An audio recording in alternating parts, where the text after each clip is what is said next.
कैसा लग रहा है आपको? हमेशा आप ये सीट पे बैठते हो, सवाल पूछते हो। वैसे देखा जाए तो बैठ के सवाल पूछना मेरे लिए ज़्यादा डिफ़िकल्ट है, क्योंकि मेरा पूरा जर्नी में मैंने कोच ही किया लोगों को। तो लोगों को लगता है डिप्रेशन का मतलब फेलियर होना या नुकसान होना, वही डिप्रेशन है। जी नहीं, कई लोग अचीव बहुत कर लेते हैं फिर भी डिप्रेशन में जा रहे हैं, फिर भी डाइवोर्सेस हो रहे हैं, फिर भी सुसाइडल हो रहे हैं। पूरी दुनिया शॉक में रह जाती है उन्हें देखकर। क्यों? क्योंकि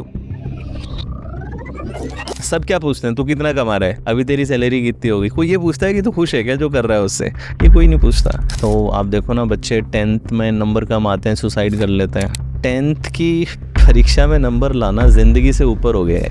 आपने उसकी सेल्फ वर्थ को नंबर से जोड़ दिया। आपने अमीरी या दौलत को तो इनहेरिट कर सकते हो, लेकिन आप सफलता को इनहेरिट नहीं कर सकते। वो आपको खुद ही क्रिएट करनी पड़ेगी।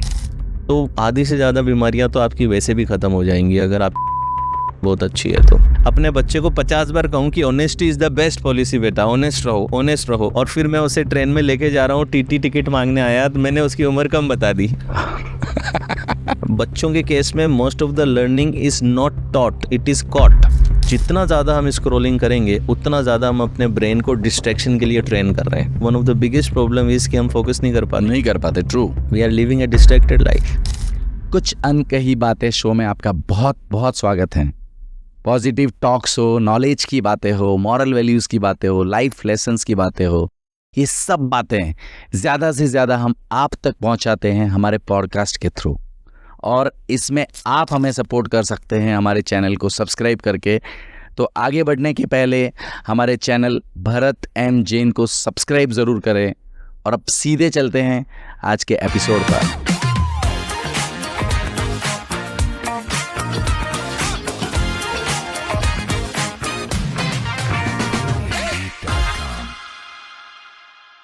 Yogendra sir, welcome to the show कुछ अनकही बातें।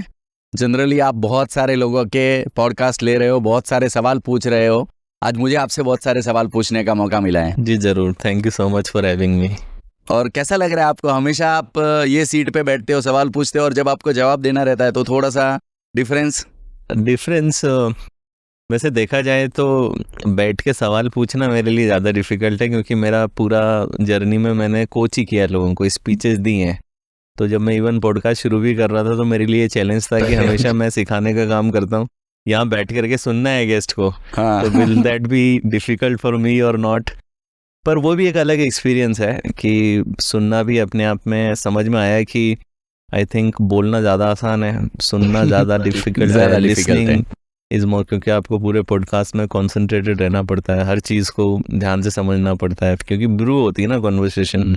तो ब्रू होने के लिए आपको पूरा अटेंटिव रहना पड़ता है। तो एक तरीके से सुनना भी एक मेडिटेटिव एक्सपीरियंस ही है, राइट? तो मुझे लगता है कि ये वाली सीट ज़्यादा आसान है, बोलना ज़्यादा आसान है, सुनना इज डिफिकल्ट। इसमें एक डिफिकल्टीज आपको आती रहेगी कि जब आप गेस्ट से बहुत सारे सवाल करते हो जिसमें आपकी मेंटेलिटी बहुत डिफरेंट होती रहेगी उनके जवाब से। हाँ, तो उस टाइम आपको अंदर से ऐसा नहीं होता कि हाँ मैं मेरे जवाब भी उनको दे दूं कि नहीं मैं ऐसा नहीं सोचता हूँ? हाँ नहीं, मैं मतलब मैं जब वो सीट पे बैठता हूँ तो मैं ये सोचता हूँ कि मैं ऑडियंस हूँ, कि मेरी ऑडियंस को क्या चाहिए। यहाँ पे मेरा ओपिनियन मेरे को इतना मैटर नहीं करता। तो मेरे यहाँ कई ऐसे गेस्ट आए हैं जिन्होंने कई ऐसी बातें की हैं जिन बातों में मैं बिलीव नहीं करता हूँ, या फिर जिन बातों को मैं फॉलो नहीं करता हूँ। बट बहुत सारे लोग हैं जो उसमें मानते हैं, जो उन्हें फॉलो करते हैं, जो उसके बारे में जानना चाहते हैं, उस सब्जेक्ट के बारे में। तो आई बिकम ऑडियंस, मैं ऑडियंस का रिप्रेजेंटेटिव बन जाता हूँ कि ये ऑडियंस को क्या चाहिए। तो मैं उसी में से सवाल पूछता रहता हूँ कि उनके डाउट्स क्लियर हो जाएं, ज़्यादा डेप्थ में उन्हें पता चल जाए। तो वहाँ पे मैं अपना ओपिनियन बीच में नहीं रखता हूँ। तो मोस्टली आप देखोगे तो I don't speak in my podcast. I rarely speak. I only ask questions. Yes, but it is quite difficult कि भाई जब आप एकदम completely खुद को पूरा ऑडियंस बन के रिप्रेजेंट करना, ये थोड़ा मुश्किल होता है और आप उसको बहुत अच्छे से टैकल करते हो। मैंने देखे आपके पॉडकास्ट। यस। तो ये आप बहुत सारे sir NLP mentor, mental health coach, 40 under 40, बहुत सारी बुक्स लिख दी है, TEDx में टॉक कर दी है 2-3 बार। तो कुछ छोड़ा है आपने?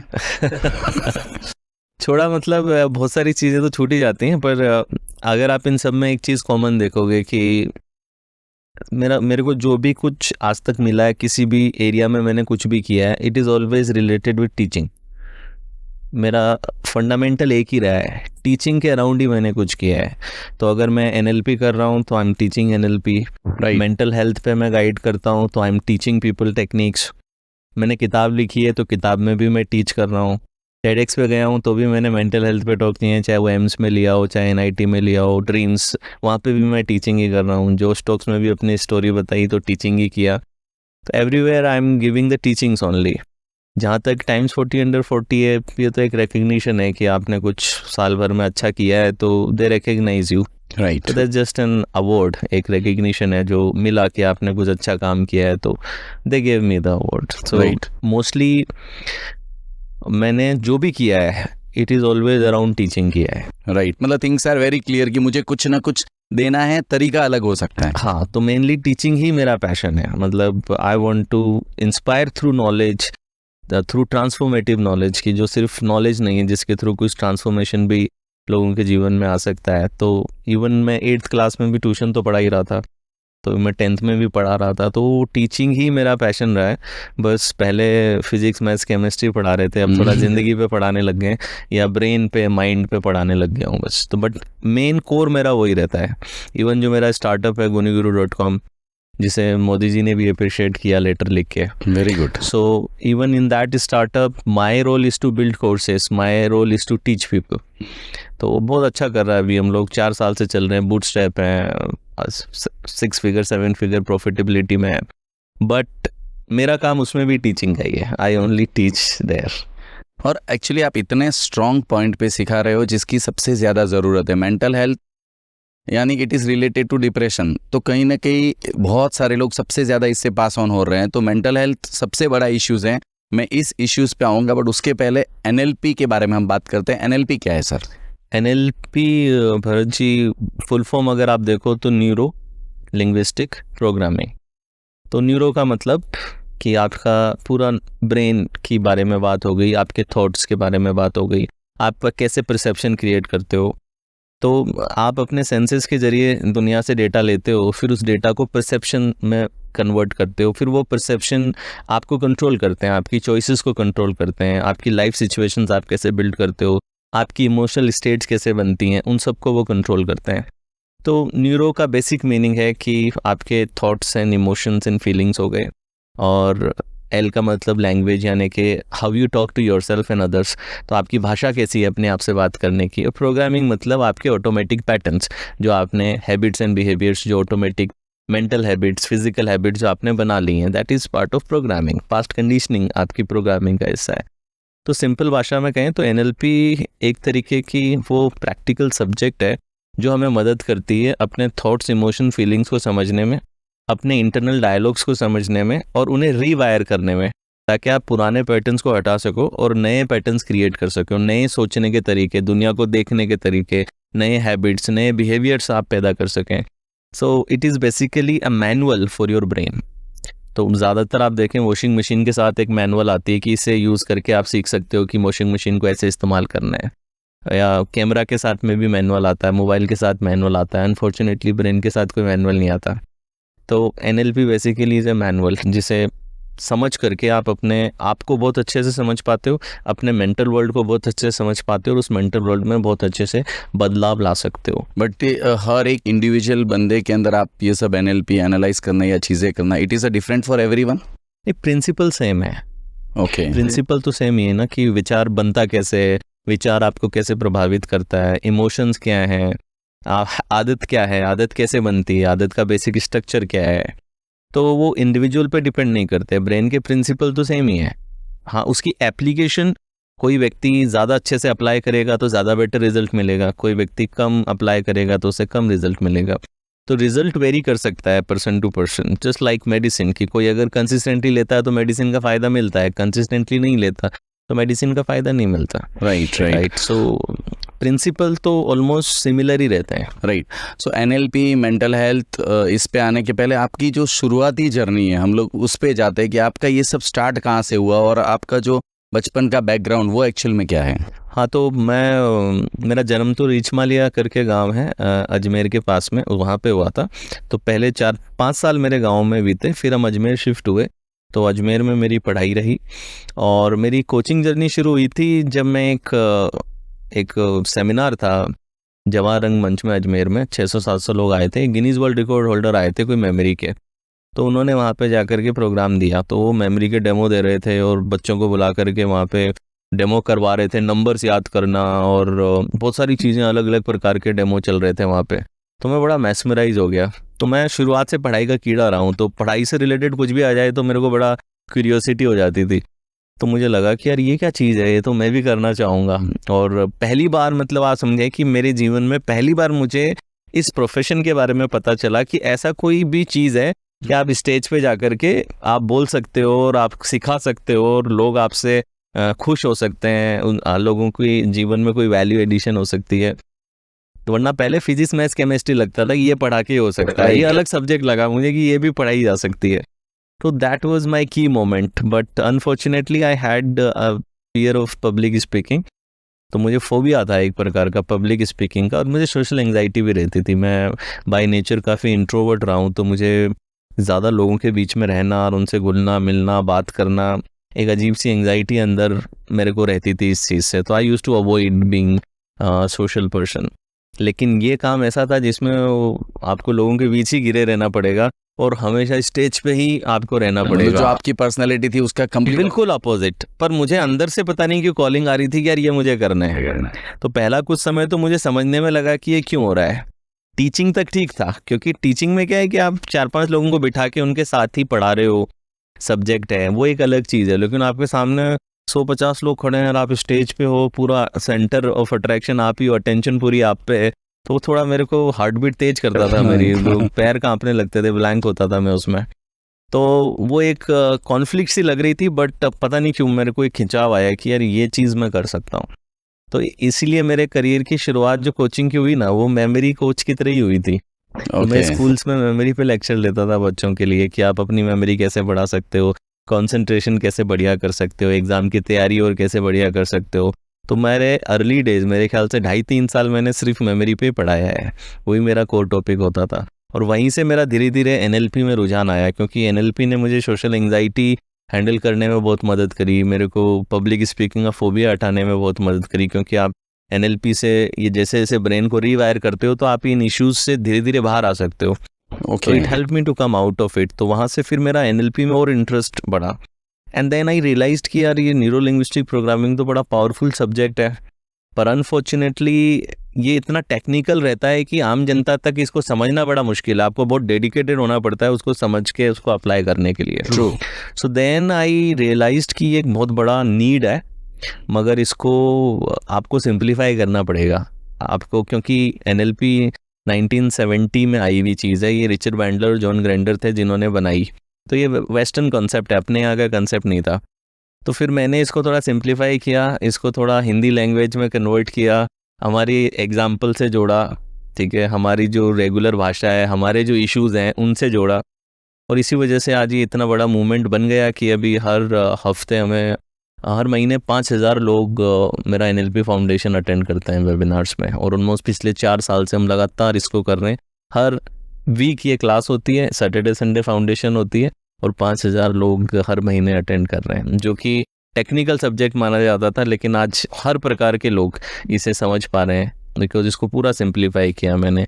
कुछ चीज़ें मैंने इसकी गीता से जोड़ी, अपने स्क्रिप्चर से जोड़ी। मुझे लगता है कि सबसे अच्छी NLP तो कृष्ण ही करते थे। राइट। मतलब NLP को आपने कहीं ना कहीं कल्चर से कनेक्ट करके उस तरीके से समझाने का प्रयास किया कि भाई इजीली लोगों को ये समझ में आए। तो NLP की वजह से बहुत सारी लोगों की लाइफ में चेंजेस आए सर? बहुत सारे हैं केस स्टडी मेरे पास में। कोई ऐसा एक एप्रिशिएशन जिसने आपको अंदर से एक एनर्जी दी हो कि यार? एनर्जी देखिए, हर लोग, कुछ लोग बिजनेस ब्रेक थ्रू लेते हैं, कुछ सेल्स में, कुछ अपने करियर में, मगर मुझे जो सबसे ज़्यादा ब्रेक थ्रू अच्छे लगते हैं वो जब मेंटल हेल्थ का ब्रेक थ्रू लोगों को मिलता है। जब कई व्यक्ति डिप्रेशन से बाहर आ जाता है, कई ऐसे थे जो सुसाइडल थे, वो सुसाइडल टेंडेंसीज में थे, उसमें से बाहर आकर के, और फिर कई हैं जिन्होंने खुद अपना काम चालू किया, लोगों को इंस्पायर करना चालू किया। तो ऐसी स्टोरीज जब आते हैं तो ज़्यादा अच्छा लगता है कि जो व्यक्ति बिल्कुल निराश हो चुका था, होप खो चुका था, और बिल्कुल was thinking of trying to end his life, and वहाँ से निकल करके कुछ अच्छा करने लग गए। तो वो सबसे ज़्यादा मुझे। ऐसे कोई पर्टिकुलर 1 या 2 केसेस जो जिनकी लाइफ में एकदम कंप्लीटली चेंजेस आ गया है आपकी मेंटल हेल्थ कोचिंग या NLP की वजह से? मेमोरेबल आपके कोई ऐसे एक दो बहुत केसेस? सारे केसेस हैं ऐसे, तो नाम लेना तो ठीक नहीं होगा, बट ऐसे मतलब ऐसे भी लोग थे कि जो सुसाइड के मोड़ पे थे और उन्होंने आपकी मेंटल हेल्थ कोचिंग ली और उसके बाद उनकी लाइफ में एक एक्सट्रीम चेंजेस आए। Yes yes, very true. Mental health actually सबसे बड़ा इश्यूज है। क्या केसेस आपके पास सबसे ज़्यादा आते हैं मेंटल हेल्थ में? देखिए ज़्यादातर मेंटल हेल्थ का मतलब सिर्फ ये नहीं है कि डिप्रेशन या एंजाइटी। मेंटल हेल्थ की कैटेगरी में और भी चीज़ें हैं। एक तो होते हैं कि डिसऑर्डर्स हैं, जैसे स्किज़ोफ्रेनिया हो गया, बाइपोलर हो गए, ADHD, ऑटिज़म, तो कई तो डिसऑर्डर की रेंज है। लेकिन जब मैं मेंटल हेल्थ पे, जनरल मेंटल हेल्थ जो है उसमें कि सपोज़ आपको प्रोक्रेस्टिनेशन है, बहुत ज़्यादा प्रोक्रेस्टिनेट करते हो, आपकी सेल्फ एस्टीम बहुत लो है, आपकी सेल्फ इमेज डिस्टॉर्टेड है, आप में कॉन्फिडेंस बिल्कुल भी नहीं है, ओवर थिंकिंग बहुत ज़्यादा करते हो, हमेशा एग्जॉस्टेड फील करते हो, बर्नआउट फील करते हो, हमेशा चिंता करते रहते हो, कॉन्स्टेंटली एंग्शियस रहते हो, हमेशा सैड हो, तो ये सब चीज़ें भी पार्ट ऑफ मेंटल हेल्थ ही हैं एक तरीके से। कई बार आपको मीनिंग ही नहीं मिल रहा है लाइफ के अंदर, कि आप सपोज नौकरी कर रहे हो बट आप उससे खुशी नहीं हो, आप अनफुलफिल्ड हो, आपको डिसइंटरेस्टेड हो, पैसा आ रहा है, कमाई हो रही है, लेकिन फिर भी अंदर से ऐसा लग रहा है कि यार खुशी नहीं है, मैं क्या कर रहा हूँ, मैं मीनिंग नहीं है, मतलब बेसिकली। सो मैंने ये रियलाइज़ करा कि द इम्पोर्टेंस ऑफ मीनिंग, कि आप जो कर रहे हो उसमें आपको मीनिंग मिल रहा है कि नहीं मिल रहा। Do you think that this is meaningful, कि इससे कुछ इम्पैक्ट क्रिएट हो रहा है, कुछ कंट्रीब्यूट हो रहा है, what I am doing is meaningful. तो कई बार मैंने देखा कि मीनिंग ना होना भी एक तरीके से मेंटल हेल्थ को ख़राब कर देता है। राइट। तो ये मेंटल हेल्थ के पर्टिकुलर मैं कुछ पॉइंट्स भी पूछूंगा, क्योंकि बहुत सारे लोग पर्टिकुलर कुछ पॉइंट्स से गुजर रहे हैं। जैसे आपने कहा कि हमें पता ही नहीं लाइफ का मीनिंग क्या है, तो ऐसे बहुत सारे केसेस है, तो ऐसे लोगों को क्या करना चाहिए? जैसे देखिए, जो लोग मीनिंग की तलाश में हैं, तो मीनिंग कहाँ से आता है? देखिए, जो मेरा मानना है कि हम सबकी कुछ कोर वैल्यूज़ होती हैं, deep down we all have core values. जैसे कि फ्रीडम एक वैल्यू है, क्रिएटिविटी एक वैल्यू है, इंटेग्रिटी एक वैल्यू है, रिकग्निशन एक वैल्यू है। तो ये हमारी कोर वैल्यूज़ हैं, बहुत सारी कोर वैल्यूज़ होती हैं। तो सपोज़ आपकी कोर वैल्यू है फ्रीडम, कि फ्रीडम को एक्सपीरियंस करना आपकी कोर वैल्यू है, तो फ्रीडम और क्रिएटिविटी ये दो आपकी कोर वैल्यूज़ हैं। लेकिन समाज तो आपको फ्रीडम और क्रिएटिविटी के लिए इंस्पायर नहीं करता है। सोसाइटी प्रोग्राम्ड है आपको सिक्योरिटी के लिए मोटिवेट करने के लिए। तो सोसाइटी हमेशा आपको क्या कह रही है? सिक्योर जॉब ले लो, ठीक है, ऐसा काम करो जिसमें तुम सिक्योर रहो। तो अब सपोज मेरा वैल्यू तो था फ्रीडम, क्रिएटिविटी, लेकिन मुझे समाज के दबाव में आकर के या मेरे करीबी लोगों के दबाव में आकर के मैंने एक ऐसा करियर चूज़ कर लिया जिस करियर में मुझे रोज़ एक मैकेनिकल काम करना है, रोज़ मुझे आना है और फिक्स सेट ऑफ टास्क है जो मुझे रोज़ करना है, और प्लस मुझे फ्रीडम भी नहीं है।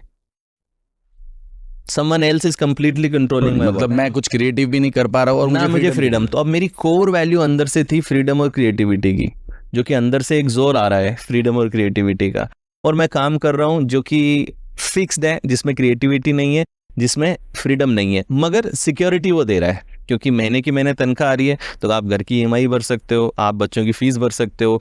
तो यानी कि सामाजिक दृष्टिकोण से तो आप बिल्कुल परफेक्ट लाइफ जी रहे हो, और पर्सनल दृष्टिकोण से हाँ, मगर आपकी मीनिंग नहीं मिल रहा। आपको मीनिंग तब मिलेगा जब वैल्यू से अलाइनमेंट में जियोगे। तो इसीलिए कहा जाता है कि फुलफिलमेंट अचीवमेंट से नहीं आती, फुलफिलमेंट अलाइनमेंट से आती है।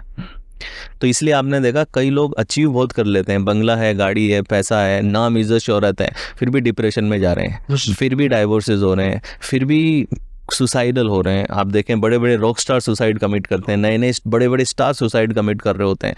पूरी दुनिया शॉक में रह जाती है उन्हें देखकर। क्यों?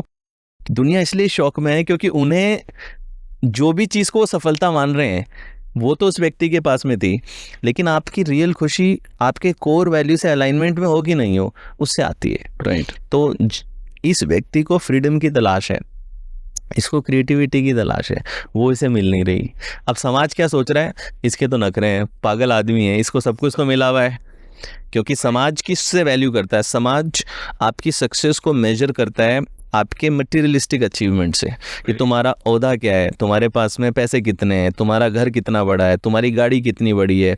समाज तो इसी से ही हमें जज कर रहा है ना कंप्लीटली। यस। कभी आज तक हमारे परिवार में किसी ने पूछा कि तू अपने पर्पस से अलाइनमेंट में है क्या, या फिर तू खुश है क्या? सब क्या पूछते हैं, तू कितना कमा रहा है, अभी तेरी सैलरी कितनी होगी? कोई ये पूछता है कि तू खुश है क्या जो कर रहा है उससे? ये कोई नहीं पूछता। तेरा पर्पस क्या है, इससे कोई नहीं पूछ रहा है, बात ही नहीं कर रहा, क्योंकि इसमें सोसाइटी का दोष भी नहीं, क्योंकि ये मेजरेबल नहीं है। मैं कितना फुलफिल्ड हूँ इसका मैं मेजरमेंट कैसे दूं? मेजरेबल नहीं है, इंटेंजिबल है ना ये, इसको आप ही अनुभव कर सकते हो, सब्जेक्टिव है ये, राइट। तो इसलिए आपको एम्प्टीनेस महसूस होने लगती है, आपको लगता है कि लाइफ मीनिंगलेस है मेरी, निरर्थक है, इसमें कोई अर्थ ही नहीं है किसी प्रकार का, तो वहां से व्यक्ति एम्प्टी महसूस करने लगता है।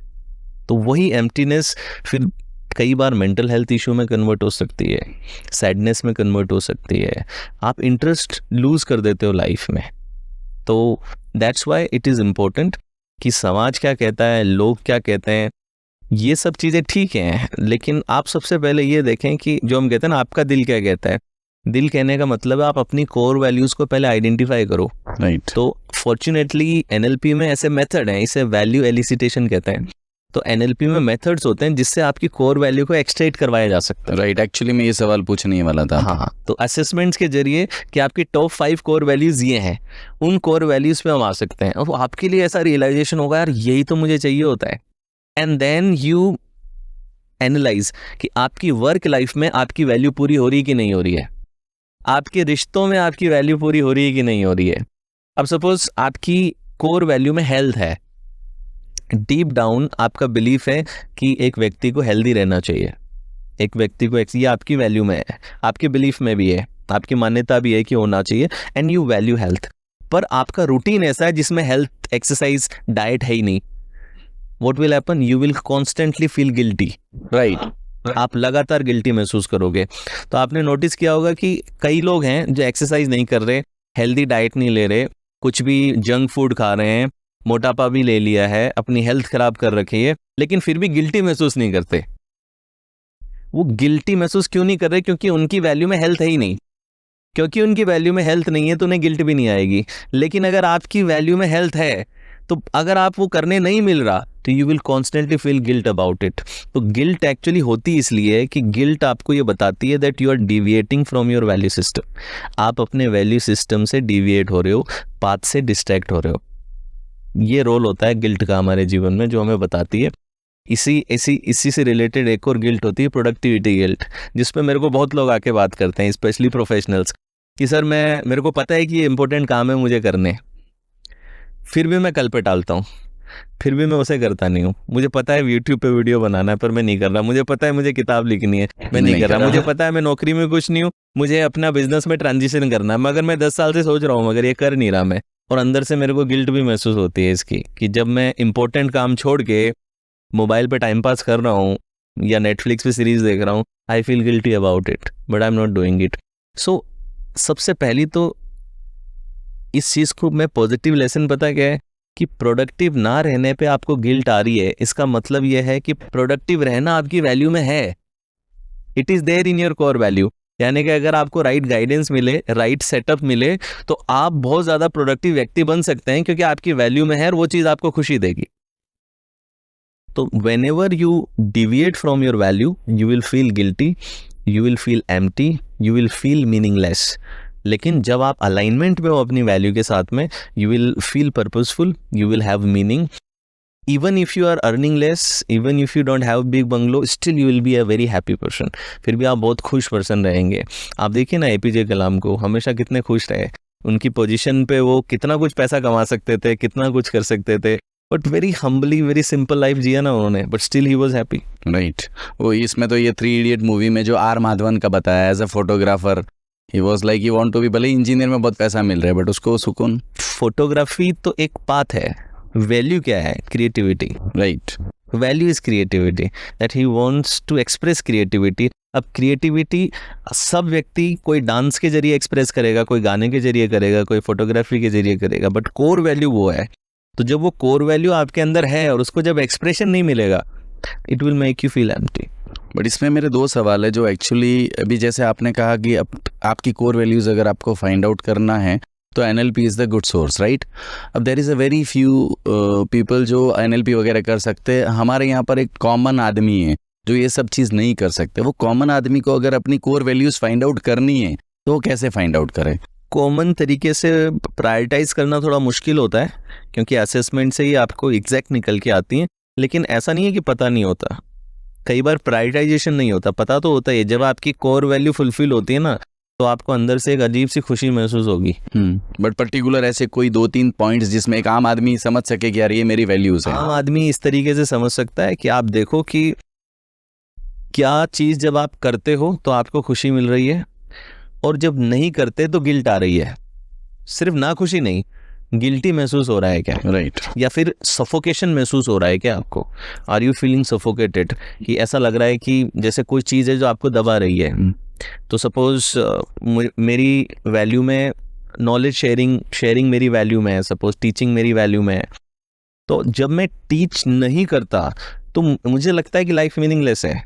मुझे लगता है कि जैसे कोई बोझ आ चुका है मेरे पे, सेपरेशन कुछ है जो मुझे रोक रहा है, मुझे बांध दिया गया हो जैसे, एक ऐसी फीलिंग आप एक्सपीरियंस करेंगे।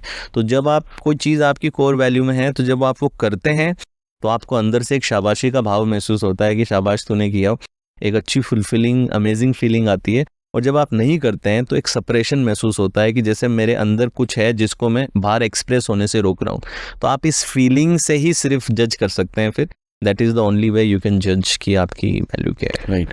अब इसमें 2 चीज़ें सर, हर आदमी योगेंद्र राठौड़ जितना मजबूत नहीं होता है कि जो इंट्रोवर्ट वाली फीलिंग से बाहर निकल के, पब्लिक स्पीकिंग के फियर से बाहर निकल के भी बहुत कुछ कर सके। एक आम आदमी रहता है कि जिसको पता चलता है ये मेरी कोर वैल्यूज़ है, बट उसके बाद भी उसको फाइनेंशियल प्रेशर, उसकी फैमिली का प्रेशर, समाज का प्रेशर, उसको पता होने के बाद भी वो ये ब्रेक डाउन नहीं कर पाता है कि मैं इन सब चीज़ों से, आज पैसे का मुझे बहुत प्रेशर है, फैमिली का प्रेशर है, मैं कुछ करना चाहता हूँ बट कर नहीं पा रहा हूँ बिकॉज ऑफ दिस प्रेशर्स। तो ये प्रेशर्स को कैसे टैकल करके उससे बाहर निकले? नहीं, आपको फिर पूरा अवेयरनेस के साथ प्लानिंग करना होगा ना। सपोज आपकी वैल्यू में क्रिएटिविटी है, मगर आपकी घर की ईएमआई और सब चीज़ें भी आ रही हैं, तो आप साइड में कुछ ऐसा शुरू कर सकते हो जिसमें आपकी क्रिएटिविटी की वैल्यू एक्सप्रेस हो रही हो, राइट? या फिर आप ऐसी नौकरी ढूंढ सकते हो जिसमें आपको क्रिएटिविटी, जरूरी नहीं कि आपको बिजनेस ही करना है फ्रीडम के लिए, क्रिएटिविटी के लिए। आप ऐसे कल्चर में जा सकते हो, ऐसी कंपनी में जा सकते हो जहाँ पे थोड़ा फ्रीडम का कल्चर है। आप ऐसे जॉब्स ले सकते हो जहाँ पे थोड़ी क्रिएटिविटी आपको बहुत ज़्यादा चाहिए, तो उसके ज़रिए भी आप अपनी वैल्यू को एक्सप्रेस कर सकते हो। तो पहला है कि उस कोर वैल्यू को आइडेंटिफाई करना, और दूसरा स्टेप है कि ऐसे रास्ते ढूंढना जिस रास्ते से वो फुलफिल हो जाती है। ऑफ कोर्स आपको सिक्योरिटी तो अपनी देखनी पड़ेगी, तो सिक्योरिटी तो you will have to take care of the security, मगर सिक्योरिटी को ही लाइफ मत बना लो। ट्रू। मतलब आप ये कह रहे हो कहीं ना कहीं, शायद आप ये कह रहे हो कि अगर आप इन सब चीज़ों से स्टक हो कि पैसा ये वो सब कमाना ज़रूरी है, तो आप वो करिए, बट साथ में आप अपना कुछ टाइम आपकी क्रिएटिविटी को, या जिसमें आपको मज़ा आ रहा है, आप उसमें दीजिए। और मैं कहूँगा कि इवन अपनी सिक्योरिटी भी ऐसे काम में ही ढूंढिए जिसे हम पैशन कहते हैं। वो क्या है? जो चीज़ आपके वैल्यू से अलाइंड है, यानी कि तो आप, ऐसा नहीं है कि आज मैं सिक्योर भी हूँ तो मैं अपनी वैल्यू तो जी रहा हूँ, लेकिन मैं सिक्योर भी तो हूँ, राइट। और प्लस वैल्यू सिर्फ वर्क रिलेटेड ही नहीं है ना, जैसे हेल्थ भी वैल्यू है। तो अब जैसे मैं योगा प्रैक्टिशनर हूँ, मैं जिम भी करता हूँ, डाइट को पूरा ध्यान रखता हूँ, तो मैं कहीं ना कहीं अपनी हेल्थ की वैल्यू को जी रहा हूँ ना, बाकी सारे काम करते हुए भी। तो आप उसे प्रायोरिटी बनाइए अपने स्केड्यूल में से। तो आप, बहुत सारी वैल्यूज ऐसी हैं जो वर्क रिलेटेड नहीं है, वर्क के अलावा हैं, तो वो वैल्यू भी आप पूरी कर सकते हैं। राइट। मेंटल हेल्थ और एनएलपी के लिए आप कोचिंग तो बहुत सारे करते हैं, बहुत सारे आपके पास पर्सनल केसेस भी आते रहेंगे रिलेटेड टू मेंटल हेल्थ। तो मेंटल हेल्थ के रिलेटेड सबसे ज़्यादा पर्सनल केसेस किस चीज़ के आते हैं? सबसे ज़्यादा केसेस जो मैंने रिसेंटली देखे हैं, डिप्रेशन में बहुत ज़्यादा आते हैं कि मैं डिप्रेस्ड महसूस कर रहा हूँ, और डिप्रेशन से भी ज़्यादा एंग्जाइटी के बहुत आते हैं कि मुझे एंग्जाइटी है। तो डिप्रेशन, एंग्जाइटी, और एक चीज़ और बहुत आती है, प्रोक्रेस्टिनेशन, स्लीप इश्यूज़ के आते हैं, नींद नहीं आती है। तो ये 3-4 सबसे ज़्यादा इश्यूज आते हैं। तो ये सबसे ज्यादा जो इश्यू आते हैं, जैसे बहुत सारे लोगों को ओवर थिंकिंग का इश्यूज, ऐसे भी एक है, ओवर थिंकिंग बहुत आते हैं, डिप्रेशन के इश्यूज बहुत है आपने कहा। तो कोई आदमी अगर ओवर थिंकिंग का इश्यूज से अभी सफर कर रहा है, वो आपको सुन रहा है, और उसको ओवर थिंकिंग से अगर बाहर निकलना है, तो बेसिक आप क्या चीज़ें कहेंगे कि जिससे वो उससे बाहर निकल सके?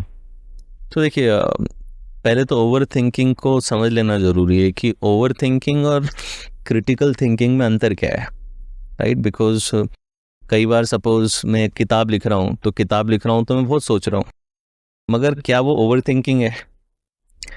तो हाउ टू डिफरेंशिएट कि आप ओवर थिंकिंग कर रहे हो या आप प्रॉब्लम सॉल्विंग कर रहे हो। तो अगर आप ओवर थिंकिंग कर रहे हो तो ओवर थिंकिंग का नेचर ये है कि आप बहुत सारे थॉट्स जनरेट करोगे but it will not lead to any action.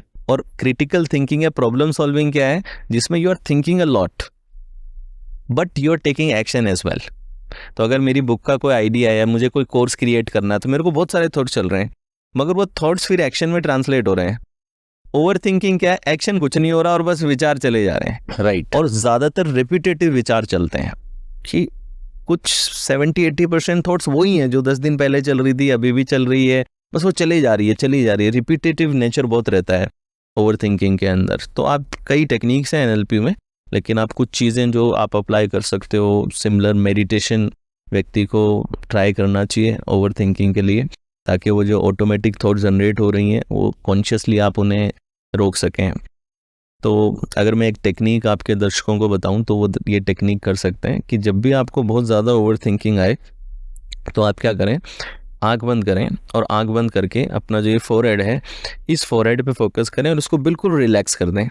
इतना रिलैक्स कर दें कि इसमें कोई मूवमेंट ना हो। ज़्यादातर आप नोटिस करना, कोई भी व्यक्ति अगर थॉट प्रोड्यूस कर रहा है तो उसके यहाँ पे मूवमेंट ज़रूर आएगा। With every thought there is a movement. Especially जो स्ट्रेसफुल थॉट्स हैं वो हमेशा आपके कपाल पे, आपके फोरहेड पे माइक्रो मूवमेंट ज़रूर करते हैं। तो अगर आप अपने फोरहेड को बिल्कुल आंख बंद करके स्थिर कर दो कि इसमें कोई मूवमेंट मत होने दो, ज़रा सा भी मूवमेंट मत होने दो, बिल्कुल रिलैक्स रखो, and you will see that if there is no movement there will be no thought as well. आप ब्लैंक स्टेट में चले जाओगे और जस्ट अपने आप से कहो, अपने माइंड में थॉट ले जाके, what is going to be the next thought, अगली थॉट क्या है, मैं उसे पकड़ूंगा। What is the next thought, don't try to stop the thought, just observe what's going to be the next thought, और उस अगली थॉट को ऑब्जर्व करने लगो कि क्या आएगी। आप कुछ सेकंड के लिए देखोगे कि बिल्कुल ब्लैंक हो जाओगे, आपका माइंड कुछ प्रोड्यूस ही नहीं कर सकेगा, you will go in a total blank state. So that can act as a pattern break, कि वो जो स्ट्रीम ऑफ थॉट्स लगातार चल रही है उनके लिए एक पैटर्न ब्रेक आप एक्सपीरियंस करोगे। सो एक मोमेंट ऑफ अवेयरनेस आपके अंदर आएगा। बाकी आप माइंडफुलनेस के जरिए, मेडिटेशन के जरिए, कई एनएलपी में डीक्लटर टेक्निक्स होती हैं, जिन डीक्लटर टेक्निक्स के जरिए कि आप बहुत ज़्यादा ओवर थिंक कर रहे हो तो उनको पेपर पे लिखना चालू करो, बिकॉज पेपर पे वो जब माइंड में है तो इंटेंजिबल है, शेप साइज फॉर्म नहीं है, लेकिन जब पेपर पे आ गया तो शेप साइज फॉर्म आ गई और यहाँ से बाहर निकल जाता है। एटलीस्ट जो अंदर उलझन हो रही है वो उलझन ऑन पेपर पे आना चालू होती है, तो ये क्लियर होना चालू, यानी कि फॉर्म मिल गई ना उसे, अब वो फिजिकल हो गया है, अब आप उसे हैंडल कर सकते हो। जब माइंड में है तब तक वेव लाइक है, नॉन फिजिकल है, पेपर पे फिजिकल है, तो अब आप उसे ज़्यादा बेटर हैंडल कर सकते हो। So that you can do. ये तो ओवर थिंकिंग हुआ। डिप्रेशंस आने के सबसे ज़्यादा कारण क्या है? मैं आपको ये एक सवाल डेप्थ में इसके लिए पूछ रहा हूँ कि बहुत सारे लोग मेजर इन सब इश्यूज से पास ऑन हो रहे हैं, तो शायद उनको कुछ रास्ता मिले। तो डिप्रेशंस जो हो रहा है उनके सबसे ज़्यादा क्या कारण से लोग डिप्रेस हो रहे हैं? देखिए, डिप्रेशन के कारण तो बहुत सारे हो सकते हैं, ठीक है, क्योंकि डिप्रेशन को भले ही हम एक मेंटल डिजीज़ बोलते हैं, पर डिप्रेशन में फिज़िकल बेसिस भी है। फिज़िकल बेसिस का मतलब है कि आपके जो न्यूरोकेमिकल्स होते हैं ब्रेन में, न्यूरोट्रांसमीटर होता है, जैसे डोपामिन हो गया, सेरोटोनिन हो गया, तो आपके ब्रेन में मैकेनिज़्म है जो इन्हें प्रोड्यूस करते हैं, राइट, जगहें हैं जो इन्हें प्रोड्यूस कर रही हैं। तो आपके नर्व सेल्स में ये बन रहे हैं ना, जब इनकी मैन्युफैक्चरिंग बंद हो जाती है, ये बनना जब बंद हो जाता है, तो आप डिप्रेशन की स्थिति एक्सपीरियंस करते हैं। तो यानी कि जब डोपामिन कम्प्लीटली प्रोडक्शन डिस्टर्ब हो गया, सेरोटोनिन के प्रोडक्शन डिस्टर्ब हो गए, तो फिर आप, डोपामिन एक फील गुड मॉलिक्यूल है, सेरोटोनिन एक फील गुड मॉलिक्यूल है, ये आपको आपकी लाइफ में अच्छा महसूस करवाते हैं। तो जब इनकी प्रोडक्शन ही बंद हो गई तो आपको अच्छा महसूस ही नहीं होगा। तो कई बार आपका जीवन, बहुत लोगों को लगता है डिप्रेशन का मतलब फेलियर होना या नुकसान होना, वही डिप्रेशन है। जी नहीं, डिप्रेशन बिल्कुल सही व्यक्ति को भी आ सकता है, जिसके पास पैसा, धन, दौलत सब है, फिर भी आ सकता है, जिसका बिजनेस ग्रो कर रहा है फिर भी वो डिप्रेशन में चला जाए। It is possible. तो इसके पहली चीज़ तो ये कि जिन लोगों को ये लगता है कि ये सिर्फ, लोग क्या समझते हैं डिप्रेशन मतलब लो फीलिंग, डिप्रेशन मतलब लो फीलिंग नहीं है, सिर्फ इसका फिजिकल बेसिस है ना। अच्छा, लो फील तो हम सभी करते हैं ना, कई बार आपको फेलियर मिला कुछ समय के लिए, आप भी लो फील करोगे, सिर्फ वो लो फीलिंग डिप्रेशन नहीं है। डिप्रेशन, अगर क्लिनिकल डिप्रेशन की हम बात कर रहे हैं, तो जब आप क्लिनिकली डिप्रेस्ड हैं, इसका मतलब कि वो न्यूरोकेमिकल्स बनने की जो एक बेसलाइन मात्रा है वो मात्रा बिल्कुल घट चुकी है आपके शरीर के अंदर, वो नहीं बन रहा है, तो आपका ब्रेन तो उसे क्रेव करेगा ना। तो इसलिए आप लगातार कॉन्स्टेंटली एक लो फेज में चल रहे हो, वरना साइनोसॉइडल चलता है। हम सभी कभी ना कभी तो डिप्रेशन में जाते हैं ना, लो फील करते हैं, मगर फिर हम वापस ग्रो कर लेते हैं, राइट। लेकिन अगर वो केमिकल लेवल पे आ चुका है तब फिर हम इसे कहते हैं कि क्लिनिकली आप डिप्रेस्ड हैं। तो पहले तो लोगों को ये समझना चाहिए, हर लो फीलिंग को डिप्रेशन का नाम ना दे दें। राइट। कई बार तो आज लोग थोड़ा सा लो फील करते हैं, यार मैं तो डिप्रेशन, तो ये डिफरेंस क्लियरली समझें कि क्लिनिकली डायग्नोज्ड है मतलब उसका फिजिकल बेसिस भी हो गया है, तब थोड़ी कंडीशन सीरियस हो गई है, राइट। अब जहाँ तक रेगुलर डिप्रेशन में इसे अगर कह दूँ, या जो लो सैडनेस या लो फीलिंग वाली बात है उसे कह दूँ, तो उसके भी कई कॉजेज़ हैं। और अगर क्लिनिकल डिप्रेशन के देखें तो क्लिनिकल डिप्रेशन में सब्सटेंस अब्यूज़ हो सकता है इसका कारण, कि कई बार आप अगर बहुत ज़्यादा ड्रग्स लेते हो, बहुत ज़्यादा अल्कोहल कंज्यूम करते हो, तो जितना ज़्यादा आप आर्टिफिशली ये न्यूरोकेमिकल ट्रिगर कर रहे हो, धीरे धीरे आपका ब्रेन उन केमिकल्स को बनाना बंद कर देता है, क्योंकि आप बाहर से सप्लाई कर रहे हो, तो मैकेनिज्म डिस्टर्ब होता है। तो सब्सटेंस अब्यूज़ हो गया, वो एक बहुत बड़ा कोज हो सकता है। कई बार कोई ट्रॉमेटिक इवेंट भी कोज हो सकता है, कि आप एक बहुत स्ट्रॉन्ग ट्रॉमा से गुजरे हो, कोई आपका चाइल्डहुड का ट्रॉमा है, या फिर कोई बड़े होकर आपको कोई ट्रॉमा, किसी को आपने लव्ड वन का लॉस हो गया आपको, या कोई बहुत बड़ा फेलियर हो गया, उसकी वजह से एक रीज़न हो सकता है कि आप शॉक में चले गए, आप डिप्रेशन की स्थिति में चले गए। कई बार आपकी डाइट कारण हो सकती है, कि गंदा खाना आप खा रहे हो जो आपकी पूरी केमिस्ट्री को बिगाड़ रहा है। अच्छा, गंदा खाने की वजह से यस कॉज कर सकता है ना डिप्रेशन, क्यों नहीं हो सकता, उससे भी हो सकता है। तो आपकी अगर जंक फूड बहुत ज़्यादा है, आपकी डाइट ख़राब है, even that can lead to depression, वो भी डिप्रेशन में कंट्रीब्यूट कर सकती है। सो कोई भी बंदा अपने आप को अगर डिप्रेशन के स्टेज पे फील कर रहा है तो उसको उस टाइम पर क्या करना चाहिए सर? देखिए, पहली चीज़ तो दो चीज़ें हैं, एक तो इसको प्रिवेंट करो, एक होता है क्योर और एक होता है प्रिवेंशन। तो NLP प्रिवेंशन में भी बहुत मदद करती है, it helps in cure as well, मगर प्रिवेंशन में बहुत मदद है। तो अगर आप सपोज ग्रेटिट्यूड में रहते हो हमेशा, if you are practising gratitude, if you are positive emotions में ज़्यादा रहो, ज़िंदगी में जो अच्छाई है उसे देखने का नज़रिया पैदा करो कि अच्छा क्या हो रहा है। कई बार कुछ व्यक्ति होते हैं जो हमेशा हर चीज़ में नेगेटिव ढूंढ लेते हैं, राइट। भले आप कुछ भी देखो, उनका पर्सपेक्टिव ये बन गया कि क्या गलत है। तो हर बार आप जब क्या गलत हो रहा है तो एक हवा दिमाग में आपके बन जाएगा कि मेरे जीवन में सब कुछ गलत हो रहा है, राइट। तो आप एक लगातार आदत में पड़ जाओगे कि मुझे हमेशा ये नेगेटिव आदत में रहना है, लो फीलिंग में रहना है। तो आप सकारात्मक स्टेट ऑफ माइंड ऐसा हो जाता है, स्टेट ऑफ माइंड ऐसी रखो आप कि जहाँ पे आप चीज़ों में पॉजिटिव देखो, ग्रैटिट्यूड की प्रैक्टिस करो, जितना हो सके अबंडेंस और कृतज्ञता के भाव में रहो, अच्छी नींद लो, अच्छी एक्सरसाइज करो, अपनी डाइट बहुत अच्छी रखो। ये तरीके कई बार बोरिंग लगते हैं, लेकिन अगर आप ये करते हो तो इससे आपको बहुत बेनिफिट मिलेगा। मेरा ये मानना है कि हर व्यक्ति को एक दिन में एटलीस्ट 1 से 1.5 घंटा अपनी फिजिकल और मेंटल हेल्थ पे देना चाहिए। कैसे दे सकते हैं? फिजिकल के लिए आप जिम कर लो, योगा कर लो, वॉकिंग कर लो, स्ट्रेंथ ट्रेनिंग कर लो, ये सारी चीज़ें आपकी फिजिकल बॉडी की हो गई है। मेंटल बॉडी के लिए आप मेडिटेशन करो, माइंडफुलनेस प्रैक्टिसेस करो, जर्नलिंग करो, रोज़ जर्नलिंग कर लिया करो। देन आप ग्रैटिट्यूड प्रैक्टिस कर सकते हो, रोज़ ग्रैटिट्यूड लिखना, राइट। तो ये चीज़ें आपको हर रोज़ करनी चाहिए। और नींद, मेंटल फिजिकल दोनों के लिए आपकी स्लीप बहुत अच्छी रहनी चाहिए। और आपकी डाइट बहुत बड़ा रोल अदा करती है। मतलब कि ऐसा कहते हैं that what you eat becomes your body, what you read becomes your mind, right. तो आप इन्फॉर्मेशन क्या कंज्यूम कर रहे हो उसका भी ख्याल रखो। दिन भर नेगेटिव इन्फॉर्मेशन कंज्यूम करने के बजाय consume positive information and eat ऐसा खाना खाओ जिसमें हेल्दी है आपके लिए, मतलब प्रोटीन जिसमें ज़्यादा हो, आपकी बॉडी में प्रोटीन की आवश्यकता काफ़ी है। क्लीन खाओ, जितना हो सके क्लीन खाओ, जंक फूड कम करो, हाई कैलोरी चीज़ें कम करो। तो ये कंबाइंड इफेक्ट है। अगर ये चीज़ें सब आप ध्यान रख रहे हो तो आपकी फिजिकल हेल्थ भी अच्छी रहेगी और आपकी मेंटल हेल्थ भी अच्छी रहेगी। बहुत सारे लोग कहते हैं खाने का तो जैसा आपने बोला ध्यान रख लेंगे हम, सोने का जैसे आपने बोला हम बहुत कोशिश करते हैं, बट सोने के बाद सिर्फ थिंकिंग आती है, नींद आती नहीं, बहुत सारे विचार आते हैं। हाँ, तो बस आज लोगों की नींद सबसे ज़्यादा तो डिस्टर्ब इसलिए है क्योंकि डिजिटल एडिक्शन इतना है, राइट। कि फ़ोन में लगे रहते हैं। मतलब जब तक चार्ज उसकी बैटरी 0 पे नहीं जाएगी तब तक सोएंगे नहीं। ठीक है, ये आदत है। राइट। सुबह उठते ही सबसे पहला काम क्या है? फ़ोन देखना। और रात को लास्ट काम क्या है? फ़ोन देखना। तो अगर आपको अच्छी नींद लेनी है तो आपको नींद को ऑप्टिमाइज़ करना पड़ेगा। स्लीप एक मैकेनिज्म है ना, ठीक है, वो ऑप्टिमाइज़ हो सकती है, एफिशिएंट हो सकती है। तो एफिशिएंट करने के लिए सबसे पहले आपके सोने का टाइम फिक्स होना चाहिए और जागने का टाइम फिक्स होना चाहिए। वेरिएशन मत दो आपके ब्रेन को। आपका ब्रेन हमेशा अडेप्ट कर लेता है, इसमें अडेप्ट करने की एबिलिटी है। ओके। तो आप अपना सोने का टाइम फिक्स रखो, जागने का टाइम फिक्स रखो। सेकंड चीज़, जो आपका सोने का टाइम है, सपोज आप रात को 10 बजे सोते हो तो आपकी आखिरी मील 7 बजे हो जानी चाहिए। यानी कि 3 घंटे आप कुछ खाने के लिए, प्रोसेसिंग के लिए, इन सब के लिए मत दो।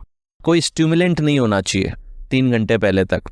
स्टिमुलेंट मीन्स कि ग्रीन टी हो गई, कॉफ़ी हो गई, रेड बुल हो गया, कोई भी एनर्जी ड्रिंक्स जिसे कहते हैं, ये सब चीज़ें स्टिमुलेंट हटा दो अपने खाने में से। 3 नहीं तो एटलीस्ट 2 घंटे पहले तो ये लास्ट डाइट आपकी हो जानी चाहिए। 2 घंटा पहले आपकी कोई भी स्टिमुलेंट आपके पास में नहीं रहना चाहिए। जितना हो सके अपने एनवायरनमेंट से सेंसरी इनपुट को कट कर दो। सेंसरी इनपुट मतलब लाइट जितनी ज़्यादा डार्क हो सकती है डार्क करो। अगर आपके आसपास कोई ऐसे लोग हैं जो लाइट रख के सोने की आदत होती है कुछ लोगों की, तो आजकल आईपैड्स आते हैं जो आप अपने आंखों पे लगा करके यू कैन शो। जितना ज़्यादा डार्क होगा उतना बेटर है कि आप सेंसरी इनपुट्स जो हैं वो कट कर। जितना साइलेंट हो, जितना ज़्यादा डार्क हो और जितना ज़्यादा कूल हो। आइडियली आपकी बॉडी में सोने के लिए अच्छा टेम्परेचर 16 डिग्री से 18 डिग्री का जो टेम्परेचर है वो सबसे बेस्ट टेम्परेचर है सोने के लिए। ठीक है, लेकिन अगर सबके घर में तो एसी नहीं है कि वो मेंटेन कर सकें, तो इतना रूल रखें कि जितना ज़्यादा कूल रह सके उतना कूल एनवायरनमेंट आपकी बॉडी स्लीप ऑप्टिमाइज होती है। तो ज़्यादातर लोग सुबह उठने के गोल ले रहे होते हैं मगर नाइट स्लीप के लिए प्रिपरेशन कोई नहीं कर रहा है। True. You have to prepare your body and mind for sleep. आपको अपनी बॉडी और माइंड को रात के रिचुअल्स बना के रखने हैं जिससे कि उन्हें सिग्नल मिले कि अब हमारा सोने का टाइम हो रहा है। राइट। तो you have to develop a night routine. Night routine आपको डेवलप करना होगा and then you will see कि आपकी नींद ऑप्टिमाइज होगी। और स्लीप अगर हमने ऑप्टिमाइज कर ली तो नींद, अगर कोई व्यक्ति बहुत अच्छी क्वालिटी स्लीप ले रहा है तो आधी से ज़्यादा बीमारियां तो आपकी वैसे भी ख़त्म हो जाएंगी अगर आपकी स्लीप क्वालिटी बहुत अच्छी है तो। राइट। मतलब बहुत सारे लोग जो सुबह उठने का गोल बना रहे हैं उनको सबसे पहले ये फोकस करना चाहिए, आप राइट टाइम पे सो जाए, उठने का गोल अपने आप अचीव हो जाएगा। एंड कुछ बातों का ख्याल रखें, जैसे आपने कहा है कि आप 2-3 घंटे पहले अपने मील को छोड़ दें या डिजिटल जो भी चीज़ें हैं उनको भी, मोबाइल को छोड़ दें। एटलीस्ट 1 घंटा पहले आपका मोबाइल आपको छोड़ देना है। राइट। शुरुआत में डिफ़िकल्टी आएगी, ये नहीं कि ये मैंने जो कह दिया और आपसे कल ही एग्जीक्यूट हो जाएगा कि मैं आपको कार चलाने के बारे में सारी इन्फॉर्मेशन दे दूं कि ये क्लच है, ये स्पीड है, ये ब्रेक है, ये गियर है, ये रिवर्स है, ये सब मैंने बता दिया। इसका मतलब ये नहीं कि आपको कार चलानी आ गई। राइट। इसका मतलब सिर्फ नॉलेज का मतलब सिर्फ ये है कि now you can initiate. Car चलानी आपको कब आएगी? जब आप इस नॉलेज को रोज एग्जीक्यूट करोगे। पहले दिन नहीं होगी ज़्यादा, दूसरे दिन थोड़ी और बेटर होगी, तीसरे दिन और बेटर होगी, लेकिन फिर जब लगातार करोगे तो फिर खाली मैदान में चलाना सीख जाओगे, फिर धीरे धीरे ट्रैफिक में चलाना सीख जाओगे and then it will become a normal habit for you. Right. तो लोग अप्लाई क्यों नहीं कर पाते? जैसे मैंने ये पॉइंटर्स बताए, तो अब क्या होगा, कोई व्यक्ति एक दिन इसको अप्लाई करेगा और फिर जब उसे रिजल्ट नहीं मिलेगा तो कहेगा ये तो वर्क नहीं कर रहा। वर्क नहीं कर रहा है। एक दिन में नहीं है ना, क्योंकि सब कंसिस्टेंसी रखो, कंसिस्टेंसी रखनी पड़ेगी। कंसिस्टेंसी से करोगे तो धीरे धीरे आपकी बॉडी माइंड ऑप्टिमाइज करने लगेंगे इस नए रूटीन के साथ में, और फिर आप देखिएगा आपकी नींद अच्छी होगी। क्वालिटी स्लीप चाहिए, आवर्स इतने मैटर नहीं करते। आवर्स आप देखें तो लगभग 90 मिनट की हमारी जो स्लीप फेज होती हैं, हम जो सोते हैं वो फेजेस में सोते हैं 90 मिनट की। 5 फेज अगर आप ले रहे हो तो बहुत बढ़िया है। 90 मिनट की साइकिल बोलते हैं एक्चुअली, तो 90 मिनट की एक साइकिल होती है। तो हर एक साइकिल में फेज होती हैं। एक में फिजिकल रिस्टोरेशन चलता है, मेंटल रिस्टोरेशन चलता है, बॉडी की रेगुलेटरी मेंटेनेंस चलती है। तो आपकी 90 मिनट की एक साइकिल में नींद में अलग अलग फंक्शंस काम कर रहे होते हैं। एक टाइम होता है जब बॉडी रेगुलेटरी मेंटेनेंस कर रही है, यानी कि आपके हार्ट बीट, बॉडी टेम्परेचर, इन सब को रेगुलेट करती है। फिर आपका फिजिकल रिस्टोरेशन चलता है, यानी कि कहीं पे चोट लगी थी, टिश्यू रिपेयरिंग करना है, मसल को रिलैक्स करना है, ये फिजिकल रिस्टोरेशन है। फिर कुछ समय तक मेंटल रिस्टोरेशन चलता है, जिसमें आपने दिन भर जो इन्फॉर्मेशन लिया वो इन्फॉर्मेशन जो है वो ऑर्गेनाइज होती है, लॉन्ग टर्म मेमोरी में जाती है। इस पार्ट को कहते हैं REM, रैपिड आई मूवमेंट। तो ये वाली नींद है जब आपको सपने आते हैं, ये वाला साइकिल है जब आपकी मेमोरी ऑर्गेनाइज हो रही होती है, सब चीज़ें होती हैं। तो जब आपकी फिजिकल वाला फेज बहुत अच्छी गई होती है, उसमें अगर डिस्टर्बेंस नहीं हुआ, तो तब आप वो नींद है जब सुबह उठ के लगता है यार सब रिलैक्स हो गया, जैसे कुछ दर्द नहीं है, सब बढ़िया है। बड़ा आपने इतना डिटेल में समझा, हम तो समझते नहीं, सो जाते, उड़ जाते। बट इतनी सारी चीजें होती है, इट इज ट्रू एक्चुअली, जो आपकी बॉडी को भी रिलैक्स करती है, आपके मेंटल को रिलैक्स तो करती है। नींद के अलग अलग एक ही साइकिल में अलग अलग पर्पज हैं। तो एटलीस्ट 4 साइकिल तो सो लें 90-90 मिनट की, 6 घंटे से 7.5 घंटे तक अगर आप सोते हैं तो ये आपके लिए बहुत अच्छा है। कई लोग ये दावा करते हैं कि वो कम सोते हैं, तो अगर कोई लोग 6 घंटे से कम सोते हैं फिर भी प्रोडक्टिवली काम कर रहे हैं, तो ज़रूर फिर मेडिटेशन कर रहे होंगे, वो दिन में भी ऐसी लाइफस्टाइल जी रहे हैं कि उनको अब ज़्यादा नींद की ज़रूरत नहीं है। तो किसी को ऐसे डायरेक्टली कॉपी करने मत जाओ। तो कई लोग कहते हैं कि मोदी जी 4 घंटे सो रहे हैं, गांधी जी 3 घंटे सोते थे, बहुत सारी चीज़ों पे बहुत स्ट्रॉन्ग कंट्रोल है। तो उनका बाकी भी और चीज़ें वो कर रहे हैं, जिसके लिए उनका रिस्टोरेशन जल्दी हो रहा है शायद। तो आप वैसे कॉपी करने मत जाओ। अगर एक फीमेल है तो मैं तो ये कहूँगा कि 7 आवर्स तो उसे सोना ही चाहिए। मेल है 6 से 7 घंटे के बीच में सो नींद सकता होनी है, चाहिए, तो उसकी लाइफ अच्छी होने के चांसेस बढ़ जाते हैं।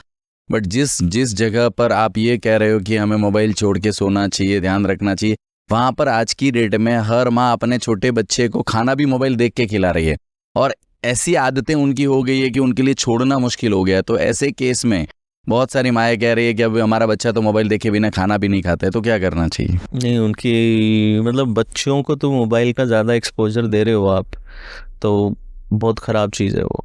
ख़राब कैसे है, देखिए, आपकी मोबाइल आपकी अटेंशन और फोकस मसल को वीक करती है, क्योंकि स्पेशली आजकल आप देखो हम स्क्रॉलिंग करते हैं तो 30-30 सेकंड में एक रील बदल रही है। तो यानी कि आप अपने ब्रेन को, अटेंशन को, आपकी जो ध्यान शक्ति है उसको क्या ट्रेन कर रहे हो कि मुझे हर 30 सेकंड में कुछ नया चाहिए। Okay, every 30-40 second attention is expecting something new. तो आप एक हिट्रोजीनियस एक्सपीरियंस में हो। हिट्रोजीनियस क्या, लगातार एक्सपीरियंस बदल रहा है।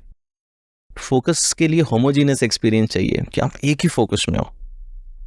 कि अगर सपोज कुछ मैथमेटिक्स कर रहा हूँ तो मैं पूरी तरीके से उस मैथमेटिक्स में घुसा हुआ हूँ, एक ही होमोजीनियस एक्सपीरियंस में हूँ।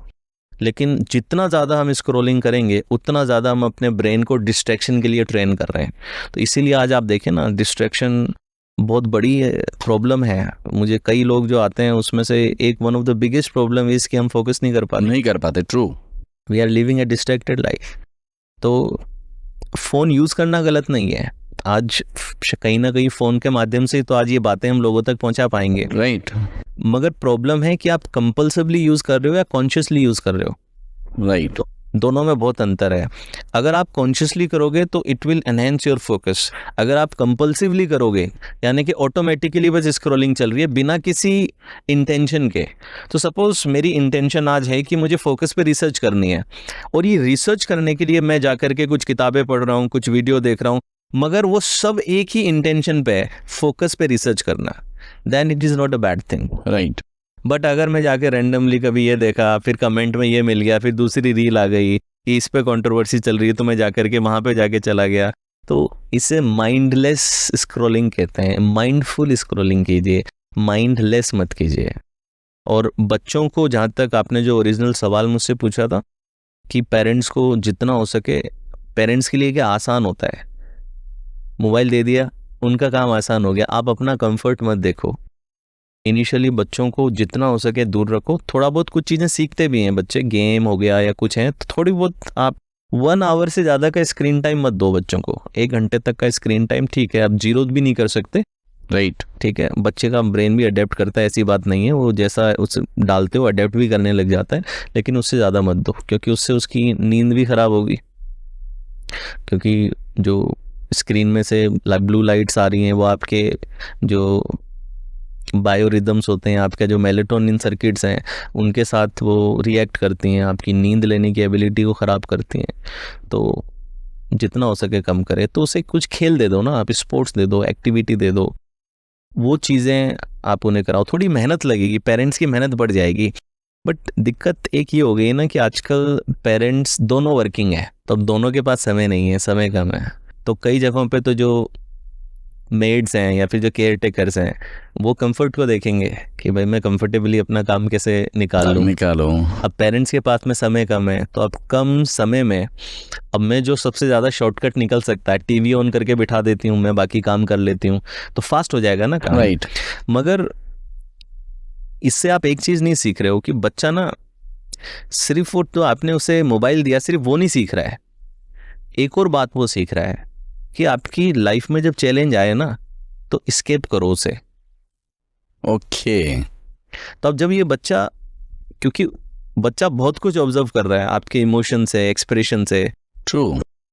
आपके सामने एक चैलेंज आया, वो बच्चा सेंस कर सकता है कि मुझे खाना खिलाना एक चैलेंज है इनके लिए, इनकी नीड भी है, और अभी अगर मैं रोता हूँ तो मुझे मोबाइल मिलेगा। तो आप देखें बच्चा ऑब्जर्व कर लेता है कि ये मुझे मोबाइल दे देंगे अगर मैं रोने लगूंगा, तो अब वो रोएगा, रो के आपको इमोशनली ब्लैकमेल करेगा, मोबाइल ले लेगा।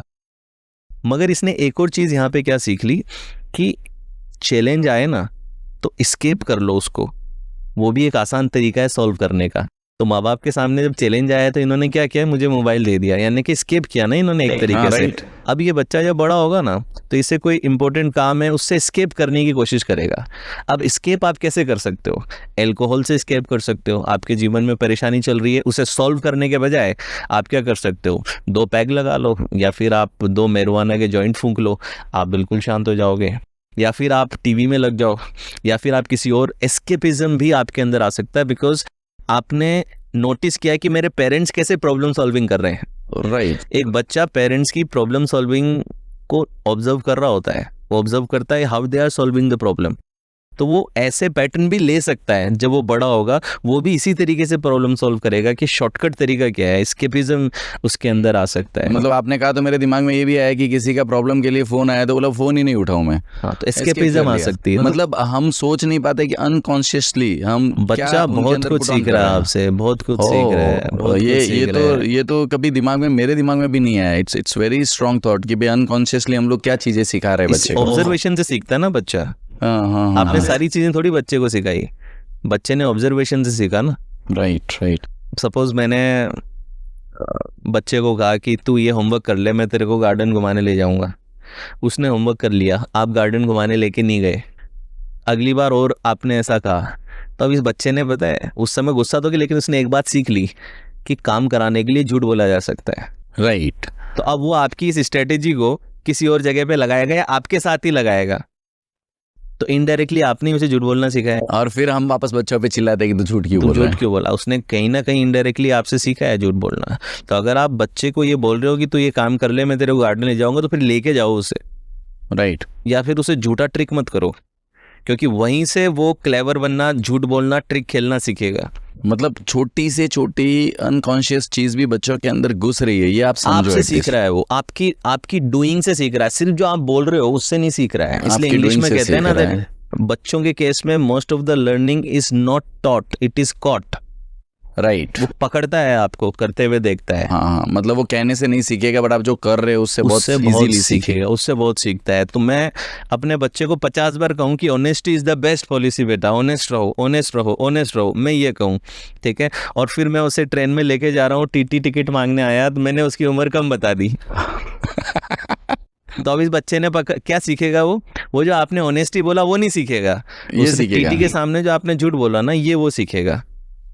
राइट।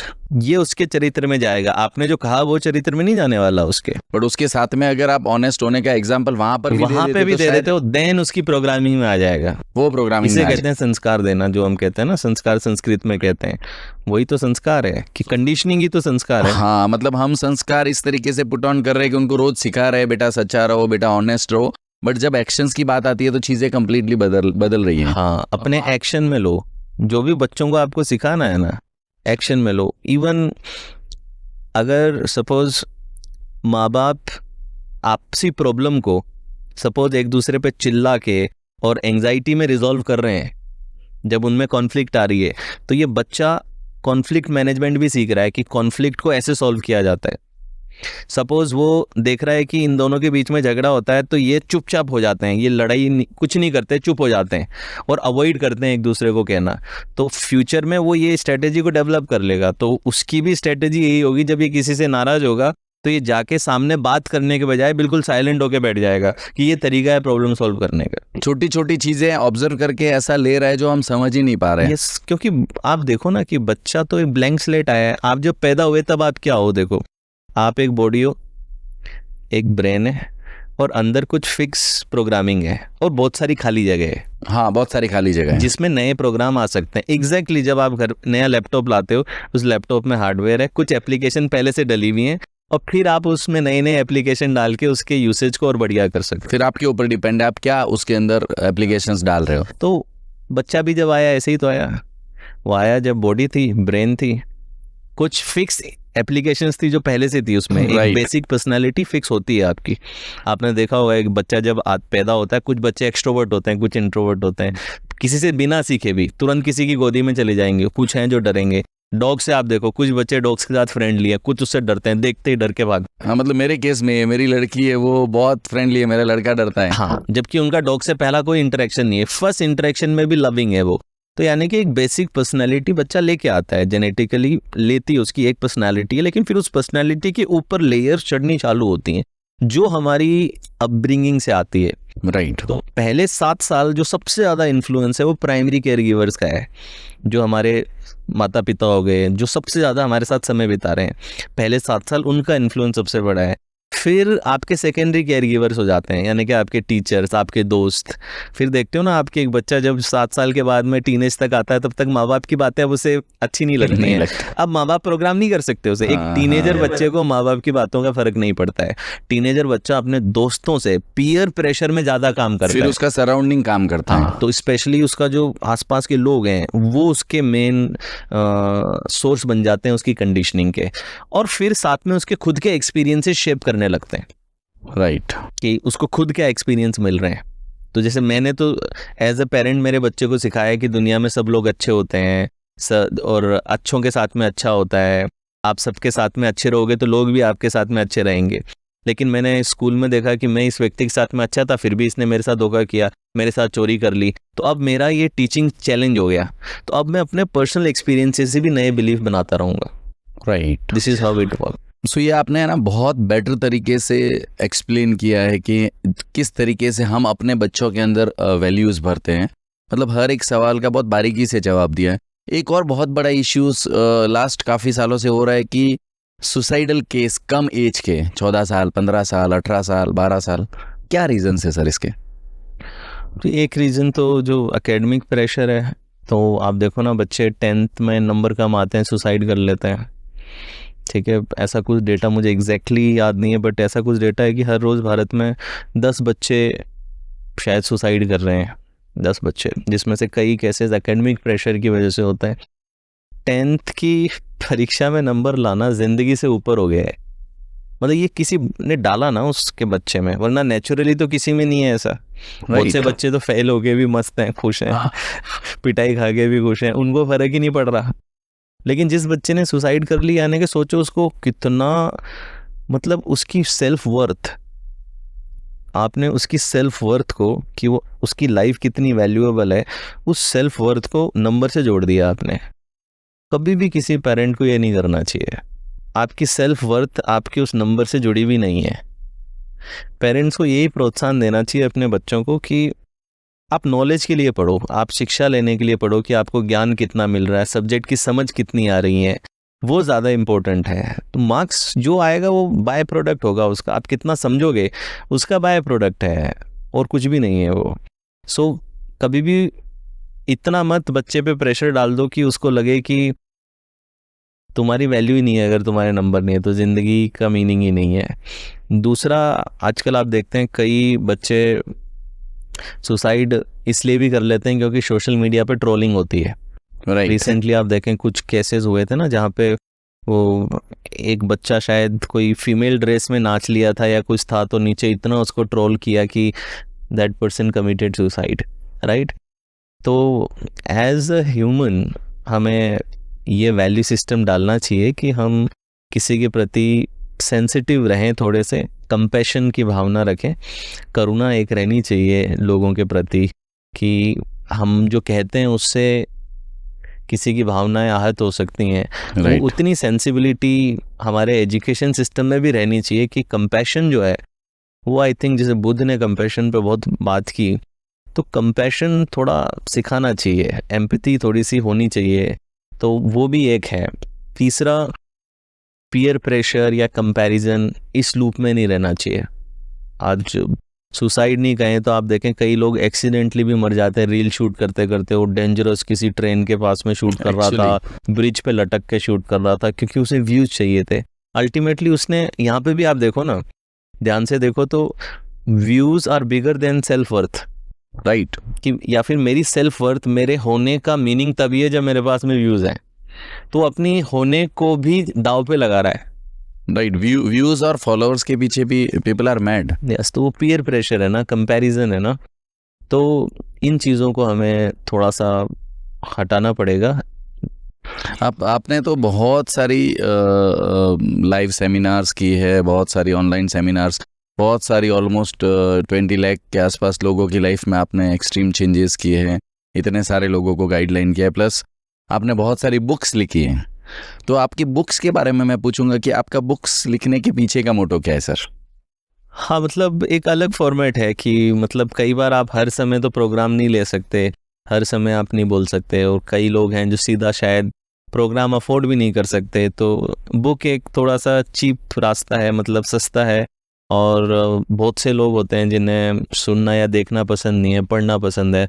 तो उसी हिसाब से एक अलग फॉर्मेट ऑफ टीचिंग की बुक Right. एक जो सेल्फ लर्निंग में बिलीव करते हैं कि मैं खुद से ही करूँगा। कई लोग होते हैं ना कि कोई उन्हें गाइड करे, उससे ज़्यादा उन्हें लगता है कि मैं खुद से करूँगा। तो बुक एक माध्यम बन जाती है कि आप उन तक पहुँच जाते हो और वो सेल्फ लर्निंग कहीं ना कहीं कर सकते हैं। ओके, सो मेन पर्पस है कि बुक से भी कोई ना कोई कुछ ना कुछ ले सके। हाँ, तो इसलिए फिर मैंने किताबें लिखी। किताबों के भी टॉपिक मेरे इन्हीं चीज़ों के अराउंड है। माइंड पे है, सीक्रेट्स ऑफ लिमिटलेस माइंड, मेरी सबसे पॉपुलर जो किताब है वो सीक्रेट्स ऑफ लिमिटलेस माइंड है, बेस्ट सेलर है ये। और बाकी मेरी फोकस पे है, प्रोडक्टिविटी पे है, फियर पे है, फियर को कैसे हैंडल करें उस पे है, हैबिट्स पे है कि हैबिट्स कैसे बनाएं, एक प्रोक्रेस्टिनेशन पे भी है, सिर्फ प्रोक्रेस्टिनेशन पे भी लिखी है। Okay, great. क्योंकि प्रोक्रेस्टिनेशन बहुत लोगों को प्रॉब्लम है। तो पर्टिकुलर किसी को इश्यूज है तो वो उस किताब से काफ़ी सारी चीज़ें उसको सॉल्व मिल सकती हैं। तो बेसिकली सर, आप इतना सब लिखते हो, इतना सब गाइड करते हो, आपकी लाइफ में कोई ऐसा फेलियर वाला पार्ट जब आप डिप्रेशंस के जोन में आ गए हो कि यार मतलब एकदम डाउनफॉल फील हुआ हो, ऐसा कोई टाइम सर?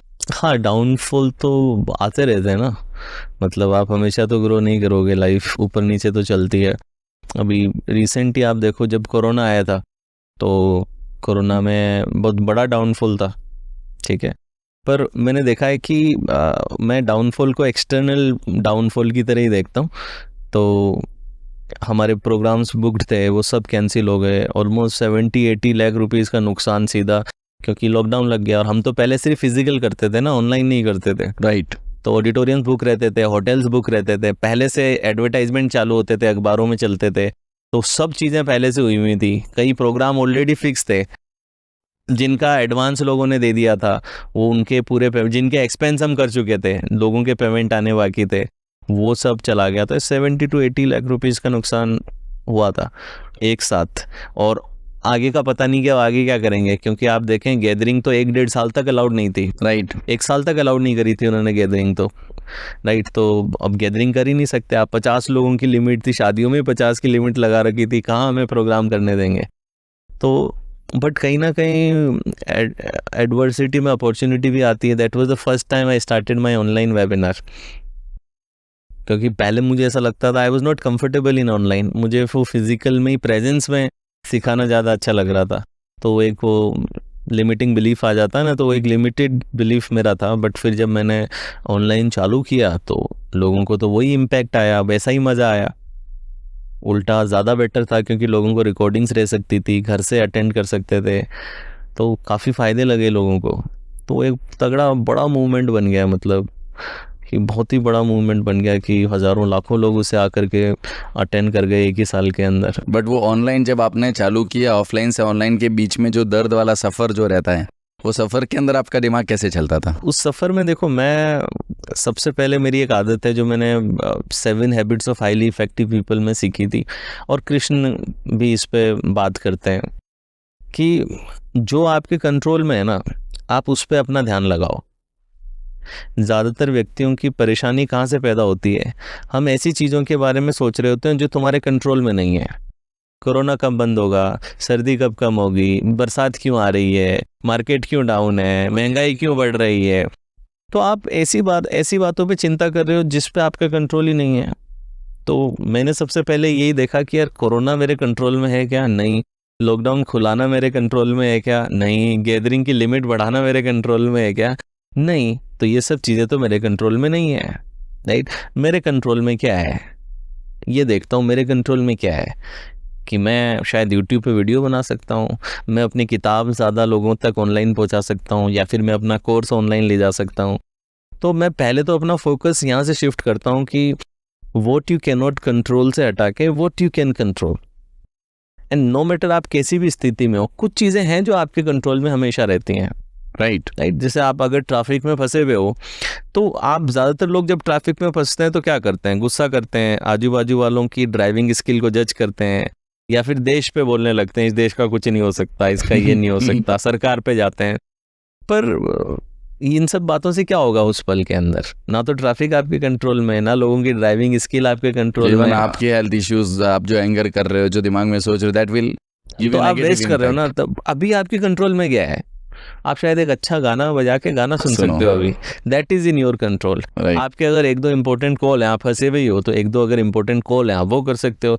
आप कोई पॉडकास्ट सुन सकते हो, that you can do, right. तो वो आप कर लो, या फिर सिंपल ऑब्जर्व कर लो कि लोग कैसे बिहेव कर रहे हैं। क्या मैं कई बार ऑब्जर्व कर लेता हूँ कि कैसे लोग कर रहे हैं, क्या उनकी स्टेट बन रही है, कैसे ट्रिगर हो रहे हैं, कौन क्या कर रहा है। तो आप ऑब्जर्वेशन से भी बहुत कुछ सीख सकते हो ना उस टाइम पे। तो आपके कंट्रोल में क्या है? हाँ, सबसे अच्छी बात आपकी यही लगी कि जिस तकलीफ के अंदर लोगों का दिमाग आउट ऑफ कंट्रोल हो जाता है, उस टाइम सबसे पहले आपने अपने दिमाग पे कंट्रोल किया। इनफैक्ट हाँ, दिमाग पे कंट्रोल करने का मतलब है अपने ध्यान पे कंट्रोल करना। What you will focus on, आप किस पे फोकस करोगे? तो आप उन चीज़ों पे फोकस करोगे जो आप कंट्रोल नहीं कर सकते, या फिर आप उस पे फोकस करोगे जो अभी आपके सर्कल ऑफ कंट्रोल में है। तो जो आपके सर्कल ऑफ कंट्रोल में है आप उस पे फोकस करो। तो बरसात आपके कंट्रोल में नहीं है, छाता आपके कंट्रोल में है। बरसात आपके कंट्रोल में नहीं है, रेनकोट आपके कंट्रोल के अंदर है, राइट। तो आपके कंट्रोल में क्या है? गर्मी आपके कंट्रोल में नहीं है, एसी या फ़ोन, एसी या पंखा, फैन, ये आपके कंट्रोल में है। तो जो आपके कंट्रोल में, सीधा फोकस उस पर ले जाओ, तो आप ज़्यादा प्रोडक्टिव भी हो सकोगे और आप लेस फ्रस्ट्रेटेड और लेस सफरिंग में अपने जीवन को जियोगे, राइट। मतलब जिस पल में आप अपने मेंटल हेल्थ या बाकी चीज़ों पे प्रेशर डाल के इश्यू क्रिएट कर रहे हो, उसको आप बेटर वर्जन में लेके जाओ और सॉल्यूशंस देखो in terms of that. Very true. ये तो सर आपकी एक लाइफ हो गई, motivation, inspiration, mental health coach. Apart from that हम आते हैं तो आपकी जो इस टाइप की लाइफ को छोड़ के जनरल लाइफ, मतलब अगर मैं दोस्ती के बारे में पूछूं तो वो आपकी लाइफ कैसी है, आपके दोस्त कैसे, और दोस्ती के बारे में आपकी राय क्या है? ये दोस्ती के बारे में राय तो आप समझें कि आपके जो मेन दोस्त होते हैं वो तो जो आपके हॉस्टल में और कॉलेज में बनते, मेरे ख्याल से। आप पहले से ऐसे सीरियस थे कि दोस्तों के साथ में थोड़े? हाँ, मतलब मैं सीरियस ही रहा हूँ टेक्निकली क्योंकि पढ़ाई का कीड़ा रहा हूँ ना, इसलिए। पर फिर भी 3-4 दोस्त, मेरा फ्रेंड सर्कल भी थोड़ा कम ही है, क्योंकि मोस्टली मैं काम में ही कर्मयोगी जिसे कहते हैं ना, तो मैं वर्कहोलिक बहुत ज़्यादा हूँ। तो मोस्टली मैं अपने काम में ही रहता हूँ, अपने स्टूडेंट्स के बीच में, काम के बीच में। पर हाँ, फ्रेंड्स, स्पेशली जो हॉस्टल वाले फ्रेंड्स हैं, ज़्यादा बड़ा सर्कल नहीं है मेरा, 3-4 मेरे दोस्त रहते हैं। तो हाँ, उनके साथ हम कभी ट्रैवल करते हैं, म्यूज़िक फेस्टिवल्स में जाते हैं। ग्रेट। तो म्यूज़िक फेस्टिवल सनबर्न जैसे मुझे बहुत पसंद है, अभी कोल्ड प्ले गया था मैं, तो म्यूज़िक फेस्टिवल्स में जाता हूँ। तो म्यूज़िक फेस्टिवल्स भी मेरे दोस्तों की वजह से मैं जाते हो, राइट। मेरा खुद का इंटरेस्ट कभी नहीं था, बट उनके साथ जाने में इट फील्स गुड, अच्छा लगता है। So just for the company I go. तो फिर आप खाली टाइम में क्या करना पसंद करते हो सर? खाली टाइम, ऑनेस्टली आपसे ईमानदारी से कहूँ तो खाली टाइम है नहीं अभी तो ज़िंदगी के अंदर। जो मेरा रोज़ का 1.5 घंटा है, एक तो वो खाली है, जो मैं जिम कर रहा हूँ, योगा कर रहा हूँ और माइंडफुलनेस प्रैक्टिसेस करता हूँ। रात का 1-1.5 घंटा खाली रहता है, क्योंकि मैं थोड़ा लेट सोने वालों में से हूँ। तो इसीलिए मैंने कहा था कि उठने और सोने का टाइम फिक्स रखो। टाइम मैं फिक्स रखता हूँ, लेकिन मैं सुबह जल्दी उठने वालों में से नहीं हूँ। मैं लगभग 2 बजे मैं सोता हूँ और 8 बजे मैं उठता हूँ, तो 6 घंटे की नींद मेरी रहती है। लेकिन ये मेरा फिक्स स्केड्यूल है कि इसी टाइम रेंज पे करता हूँ, तो ब्रेन अडेप्ट करके ऑप्टिमाइज कर लेता है। तो नाइट में मेरा रिफ्लेक्शन का टाइम रहता है कि जैसे मेरी ज़िंदगी को लेके कोई भी सवाल है या स्पिरिचुअलिटी को लेके हैं कि पर्पस क्या है लाइफ का, गॉड क्या है, एग्जिस्टेंस क्या है, हम सब है क्यों यहाँ पे, डेथ क्या होती है, लाइफ के बाद क्या होता है, रीइंकार्नेशन क्या है, कर्म क्या है, धर्म क्या है। तो ये सब जो चीज़ें हैं, सफरिंग क्यों है दुनिया के अंदर, तो ये जो सवाल रहते हैं ना, तो आई सेल्फ रिफ्लेक्शन का टाइम कहता हूँ मैं इसे। तो किसी भी टॉपिक पे वो सेल्फ रिफ्लेक्ट करना वो रहता है। सो दैट्स इट, ये इतना ही टाइम है, बाकी टाइम मोस्टली वर्क में होता है। और आपके जैसे इंटेलिजेंट समझदार लोग जो रहते हैं जनरली, जो बहुत कुछ गाइड करते हैं, जब इतने बिजी रहते हैं तो उनके बीवी और बच्चे वो बोलते हैं भाई दुनिया के लिए टाइम है, सबको सिखाते हो, हमारे लिए टाइम कहाँ है। तो ये प्रॉब्लम आप भी फेस करते हो? अनफॉर्चुनेटली नहीं फेस करता हूँ क्योंकि नहीं, मतलब हम मैंने देखा कि टाइम में क्वांटिटी ज़्यादा मैटर नहीं करती, क्वालिटी मैटर करती है। ट्रू। कई लोग ऐसे हो सकते हैं जो दिन भर घर में रहें लेकिन फिर भी रिश्ता अच्छा ना हो, और कुछ लोग कम रहते हैं लेकिन फिर भी बहुत रिश्ता अच्छा अच्छा रिश्ता रहता है। नहीं, it is more about quality, कि आप जितना भी समय साथ में हो वो कितना अच्छे एक्सपीरियंस में हो एक दूसरे के साथ में, वो बहुत मैटर करता है। और टाइम का प्रॉब्लम ज़्यादा इसलिए नहीं होता क्योंकि मोस्टली अब हम ऑनलाइन कर रहे हैं, तो घर में ही रह के कर रहे हैं, तो मीटिंग्स के बीच में तो इस तरीके से मुलाकात तो होती रहती है, बातचीत होती रहती है, तो ऐसा लगता नहीं है कि जैसे अलग है। तो ऑनलाइन की वजह से ये फ़ायदा है। और दूसरी चीज़ ये कि आपका लाइफ पार्टनर अगर आपके पर्पस को समझता है तो फिर आपकी ज़िंदगी आसान हो जाती है। ट्रू, राइट, कि बिकॉज समहाउ शी नोस कि मैं बहुत ज़्यादा पैशनेट हूँ इस चीज़ के लिए, तो वो किसी भी प्रकार का रेजिस्टेंस नहीं पैदा करना चाहती है बोल के कि मेरे को समय ज़्यादा दो या कम दो। ग्रेट। तो और जब आपका पर्पस कम्युनिकेट हो जाता है ना, तो जो आपको सही में प्यार करते हैं उनके मन में शिकायतें नहीं रहती फिर आपको लेके। उन्हें ये पता लग जाता है कि भाई इसका जीवन सिर्फ हमारे लिए नहीं है। बट बहुत नसीब वाले रहते हैं कि जिनको ऐसा लाइफ पार्टनर मिलता है, ये भी सर। इनफैक्ट हाँ, नसीब वाले भी रहते हैं। इनफैक्ट अगर आपका वो डिवोशन दिखता है ना तो सही में लोग समझते हैं। लेकिन कई लोग होते हैं ना कि टाइम भी नहीं दे रहे और कुछ क्रिएट भी नहीं कर रहे। राइट, तो शिकायत रहनी, तो फिर शिकायत रहेगी ना कि आप टाइम पास कर रहे हो और कुछ क्रिएट भी नहीं कर रहे हो, कुछ इम्पैक्ट भी नहीं क्रिएट कर रहे हो, कोई पैशन डिवोशन भी नहीं है आपके अंदर। राइट, तो अब जैसे मैं कई बार कहता हूँ कि भी गांधी जी जब अनशन पे जाते थे, सत्याग्रह करते, तो पीछे उनकी वाइफ थोड़ी कह रही थी कि तुम मुझे लंच पे नहीं ले जाता।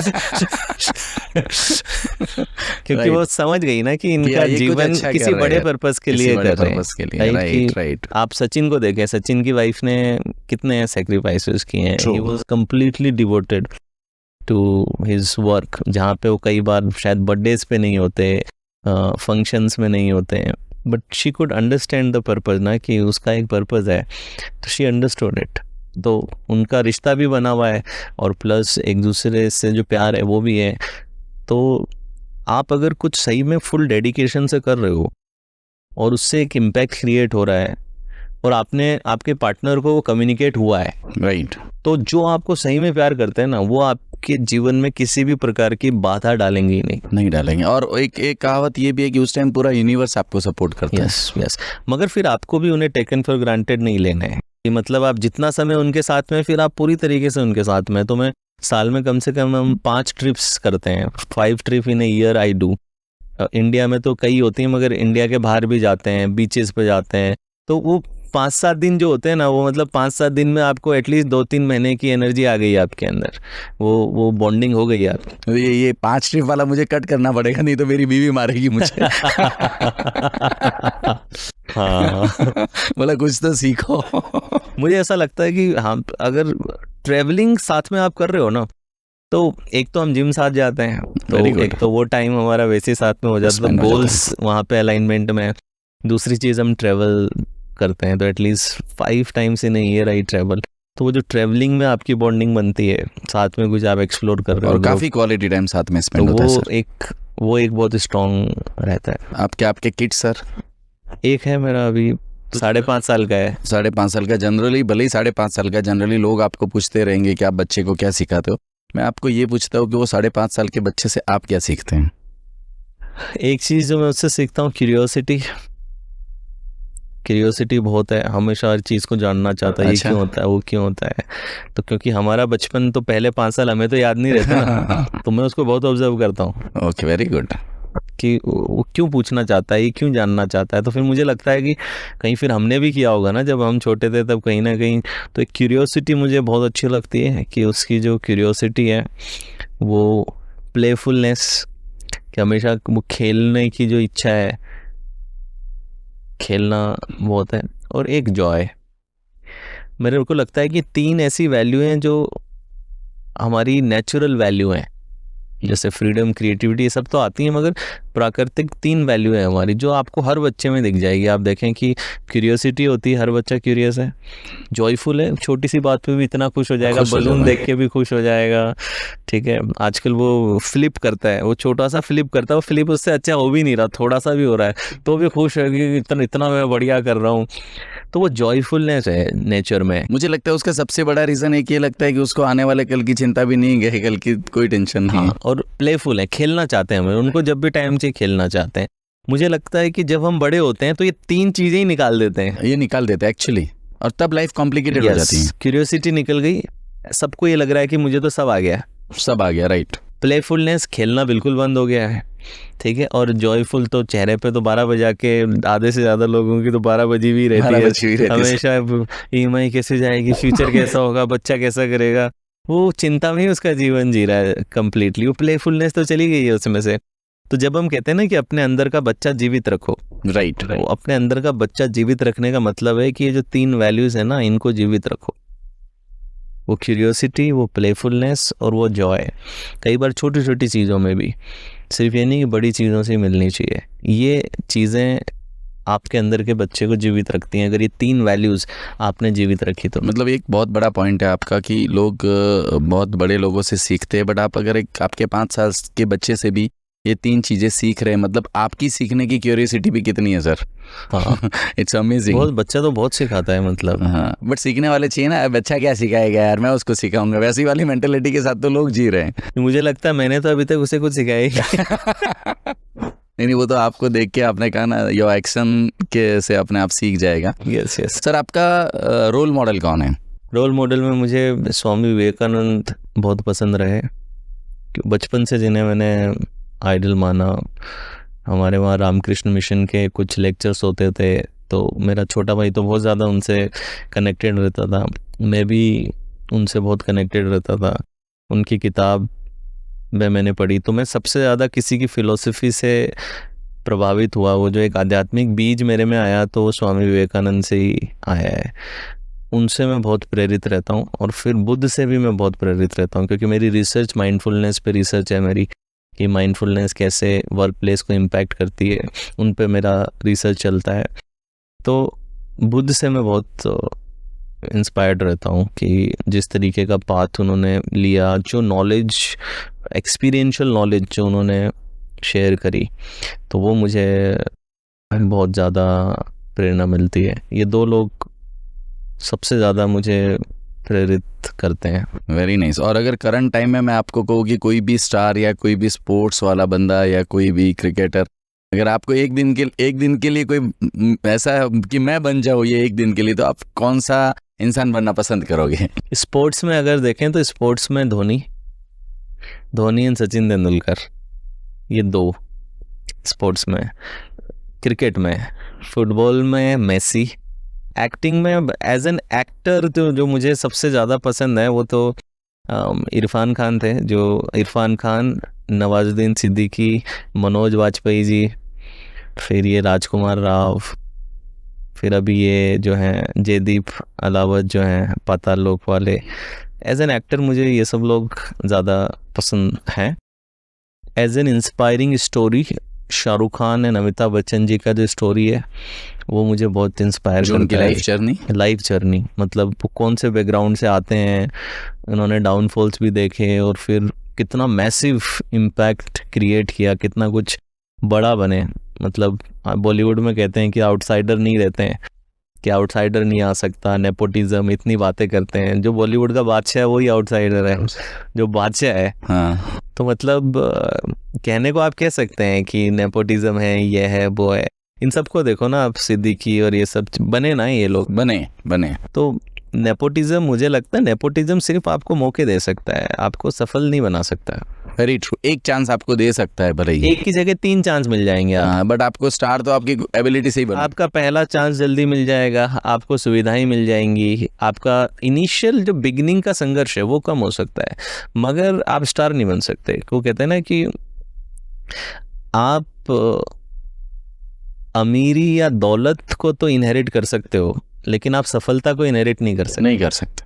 True. आप आपके पिताजी का बैंक बैलेंस आपको मिल जाएगा, लेकिन सफलता नहीं मिल सकती, वो आपको खुद ही क्रिएट करनी पड़ेगी। तो नेपोटिज्म वगैरह ये सब एक्सक्यूजेज हैं। I agree. मतलब जो लोग बोल रहे हैं नेपोटिज्म है, उनको लाइफ में ज्यादा मेहनत करके आगे नहीं जाना है। हाँ, मतलब उनको एक एक्स्ट्रा एडवांटेज है, बट लॉन्ग टर्म में उसका कोई एडवांटेज नहीं है। आगे वही बढ़ेगा जो टैलेंटेड है। आज इतने सारे स्टार्स के बच्चे आते हैं, सब आते हैं, लेकिन जिनमें टैलेंट है, रणबीर कपूर में टैलेंट है, आलिया भट्ट में टैलेंट है, तो ये बढ़ रहे हैं ना आगे। वरुण धवन में है तो ये आगे बढ़ रहे हैं। और अपार्ट फ्रॉम दैट भी अगर आप देखोगे तो जैसे आपने शाहरुख खान का, अमिताभ बच्चन का, जो जिनका कोई रिलेटेड नहीं नेपोटिज्म से, बट वो आके स्टार बने अपनी मेहनत से। यस, बिल्कुल बने। और कई जैसे ऐसे भी हैं जो अपने माँ बाप से भी ऊपर भी बढ़े हैं। सलमान खान को देख लो, आपकी पिताजी थे, लेकिन उससे भी ऊपर उसने नाम किया है। 100%। अमिताभ बच्चन को देखो, हरिवंश राय बच्चन थे कवि भले एक लेवल पे, बट अमिताभ, अब उन्होंने अपना अलग जर्नी बनाया। तो अल्टीमेटली जो आपको, आपकी लेगेसी या आपका लॉन्ग टर्म सक्सेस तो आपके काम, आपके टैलेंट, क्योंकि जनता बनाती है ना हीरो तो। किसी के माता पिता थोड़ी हीरो बना सकते हैं। राइट। माता पिता पिक्चर बना सकते हैं, हीरो नहीं बना सकते। हीरो तो जनता बनाती है। बहुत अच्छा जवाब है ये कि हाँ, हीरो जनता बनाती है, माता पिता पिक्चर। जनता का दिल जीतना पड़ेगा ना, उनके दिलों पे राज करना पड़ेगा ना आपको। राइट। तो आप देखो कि भारत में, भारत के कई जगहों पे आप देखें, इतना हिंदू मुस्लिम होता है, सब होता है, लेकिन शाहरुख खान को सब इक्वली प्यार कर रहे हैं ना। हिंदू भी प्यार करते हैं, मुस्लिम भी प्यार करते हैं, हर जाति के लोग प्यार कर रहे हैं। तो यही होती है, जब कला बोलती है तो फिर आपका कोई धर्म उसके आगे नहीं रहता, कुछ भी नहीं रहता। जब कला से प्यार होता है तो आप फिर देश भी नहीं देखते, ना जाति देखते हैं, सिर्फ वो कलाकार के रूप में ही उसे आप प्यार करते हैं। ट्रू। मतलब उसकी एक्चुअल जो क्वालिटी है उसके ऊपर फोकस करते हो। हाँ। सर, ये तो स्टार्स, क्रिकेट की बात हुई। कॉमेडी देखते हो कभी आप? बहुत ज़्यादा। मतलब मैं, अगर आप मुझे कहो ना कि मैं डाउन कभी महसूस करता हूँ तो मैं सबसे ज़्यादा कॉमेडी देखता हूँ। तो क्या देखते हो और आपका कॉमेडी में फेवरेट कौन है सर? कॉमेडी में मेरा बाकी शो पे भी हमेशा गाया था, Kapil Sharma is my favourite. Wow. Kapil, उसका टाइम वो मतलब बहुत ही नेचुरल है। जो उन्हें करीब से जानते हैं, उन लोगों से भी कई ऐसे हैं जिनको मैं जानता हूँ, तो वो भी यही बात कहते हैं कि वो नेचुरली ऐसा है। मतलब कि वो रियल लाइफ में भी बात करो तो उसका ऑन ही रहता है हमेशा, कि जो टाइमिंग है मुझे बहुत ही इंस्पायर करता है। मैं कपिल शर्मा को, वो जो उसके को पुराने सोनी पे जो शो आते थे तब से फॉलो करता, कॉमेडी सर्कस, और वहाँ से मैं फॉलो कर रहा हूँ, तो बड़ा इंटरेस्टिंग रहता है। और अगेन उसकी जर्नी भी मुझे बहुत इंस्पायर करती है। अच्छा, वेरी गुड। कि आप देखो ना, कहाँ से एक छोटे से घर से आकर के, और हम जो कहते हैं ना कि एक बहुत खूबसूरत पर्सनैलिटी होना बहुत ज़्यादा ज़रूरी है, सब कुछ मेंटेन करना ज़रूरी है, बट उसके अलावा भी कपिल ने एक सादी ज़िंदगी से आके वो उस तरीके की कॉमेडी करता है कि आज इंडिया में उसके आसपास में भी कोई नहीं। यस, एक्चुअली बहुत बड़ा नाम है। मतलब एक सुपरस्टार कॉमेडियन थे पहले भी, लेकिन एक कॉमेडियन इतने बड़े लेवल पे फाइनेंशियली भी बड़ा सक्सेस पा सकता है। वो कभी नहीं था कॉमेडी को लेके, ये कभी नहीं था कि कोई कॉमेडियन इतना फाइनेंशियल सक्सेस हो सकता है और उसका नाम किसी स्टार से भी आगे लिया जा सकता है। वो परसेप्शंस को कपिल ने तोड़ा, तो आज पूरी इंडस्ट्री बन गई ना उसके पीछे। पूरी इंडस्ट्री बन गई, पूरी बहुत बड़ी इंडस्ट्री बन गई कॉमेडी की। एंड कपिल की सबसे बड़ी बात यह है कि साफ सुथरी कॉमेडी रहती है, आप पूरे फैमिली के साथ में देख सकते हो। बहुत सारी चीज़ें जो कपिल ने मेंटेन भी की है सर। हाँ, मतलब बिना गाली के, स्पेशली आजकल की जनरेशन को तो बिना गाली के हंसाना मतलब बहुत मुश्किल है, डिफिकल्ट ना, क्योंकि आजकल तो सभी कॉमेडियंस यूज़ करते ही हैं। ठीक है, मतलब वो भी जब आप दोस्तों के साथ लोग रहते हैं, गाली बकते हैं, तो ठीक है, अगर एक लिमिटेड यूज़ में हो रहा है तो it is okay. Her generation का अपना एक टेस्ट है। बट वो बिना गाली के भी हंसा लेता है, बात बात में भी। सर बहुत सारी बातें हमने की है। जो अभी नई जनरेशन है, जेन जी जनरेशन है या उसके आगे वाली जनरेशन है, उन लोगों के लिए आप क्या मैसेज पास ऑन करना चाहोगे कि लाइफ में किस चीज़ों का ध्यान रखे वो? सबसे पहली तो मैं ये कहना चाहूँगा कि पीयर प्रेशर या कंपैरिजन के ट्रैप में ना पड़ो, ठीक है? क्योंकि आजकल का यूथ सोशल मीडिया बहुत यूज़ करता है। सोशल मीडिया एक बहुत पावरफुल टूल है, लेकिन अगर आप उसे माइंडलेसली यूज़ करोगे तो आपके लिए सबसे ज़्यादा खतरनाक साबित हो सकता है ये। तो अपनी ज़िंदगी को अपने वैल्यूज़ के हिसाब से जियो, किसी की देखा देखी में मत जियो। क्योंकि सोशल मीडिया पे जो आपको दिख रहा है किसी की प्रोफाइल में, ज़रूरी नहीं कि वो वही व्यक्ति रियल भी है। राइट। क्योंकि हम में से ज़्यादातर लोग सोशल मीडिया पे अपने फेलियर्स को प्रोजेक्ट नहीं करते, अपने डल मोमेंट्स को प्रोजेक्ट नहीं करते। हम सिर्फ अपनी लाइफ का जो सबसे अच्छा क्लिप है, सिर्फ हंसी वाला पात्र है, खुशी वाला पात्र है, अचीवमेंट वाला पात्र है, सिर्फ वो मोमेंट हम वहाँ पे डाल रहे हैं। राइट। आप उनकी प्रोफाइल देख के अपनी लाइफ से कंपेयर मत करने लगो कि यार ये कपल तो हमेशा खुश रहता है, ये आदमी तो हमेशा खुश रहता है, ये तो हमेशा अचीव कर रहा है। Don't do that. राइट। आप अपनी जर्नी पे फोकस करो, आप अपने पर्पस पे फोकस करो, आप अपने पैशन पे फोकस करो। तो किसी से के कंपैरिजन में आकर के या किसी के प्रेशर में आके आगे मत बढ़ो। सेकंड चीज़, काम ऐसा ढूंढो जिस काम में आपका दिल लगे, यानी कि जिसके प्रति आप पैशनेट हो, जिस काम से आप कुछ कंट्रीब्यूट कर सकोगे, क्रिएट कर सकोगे, कोई इम्पैक्ट आएगा जिस काम से, ऐसा पैशन ओरिएंटेड काम को चुनो। क्योंकि एक टाइम के बाद आप लोग रियलाइज़ करोगे कि हम 24 घंटे में से 16 घंटे अगर जाग रहे हैं, 16 में से 12 घंटे तो आप काम कर रहे होंगे। तो यानी कि आपकी सारी हैप्पीनेस उस वर्क लाइफ से आनी है। राइट। तो वर्क लाइफ को बहुत सोच समझ करके चूज़ करो कि आपका क्या पैशन है, जो चीज़ आपको दिल को खुशी देगी। भले ही उसमें पैसा कम हो ज़्यादा हो, इट डजेंट मैटर, मगर जो काम में आप रियली पैशनेट हैं उस काम को आप चूज़ करो और मेक श्योर करो कि आपके काम से कुछ प्रभाव पड़ता हो, कुछ ना कुछ इम्पैक्ट क्रिएट होता हो। Very nice sir, thank you so much. बहुत सारी मेंटल हेल्थ के रिलेटेड, डिप्रेशन या यूथ को गाइड करना, वो बहुत सारी अच्छी बातें कही है और मुझे लगता है बहुत सारे लोगों को बहुत कुछ सीखने को मिलेगा इस पॉडकास्ट से। आपने इतना टाइम दिया इसके लिए बहुत बहुत thank you sir. Thank you so much. Thank you so much.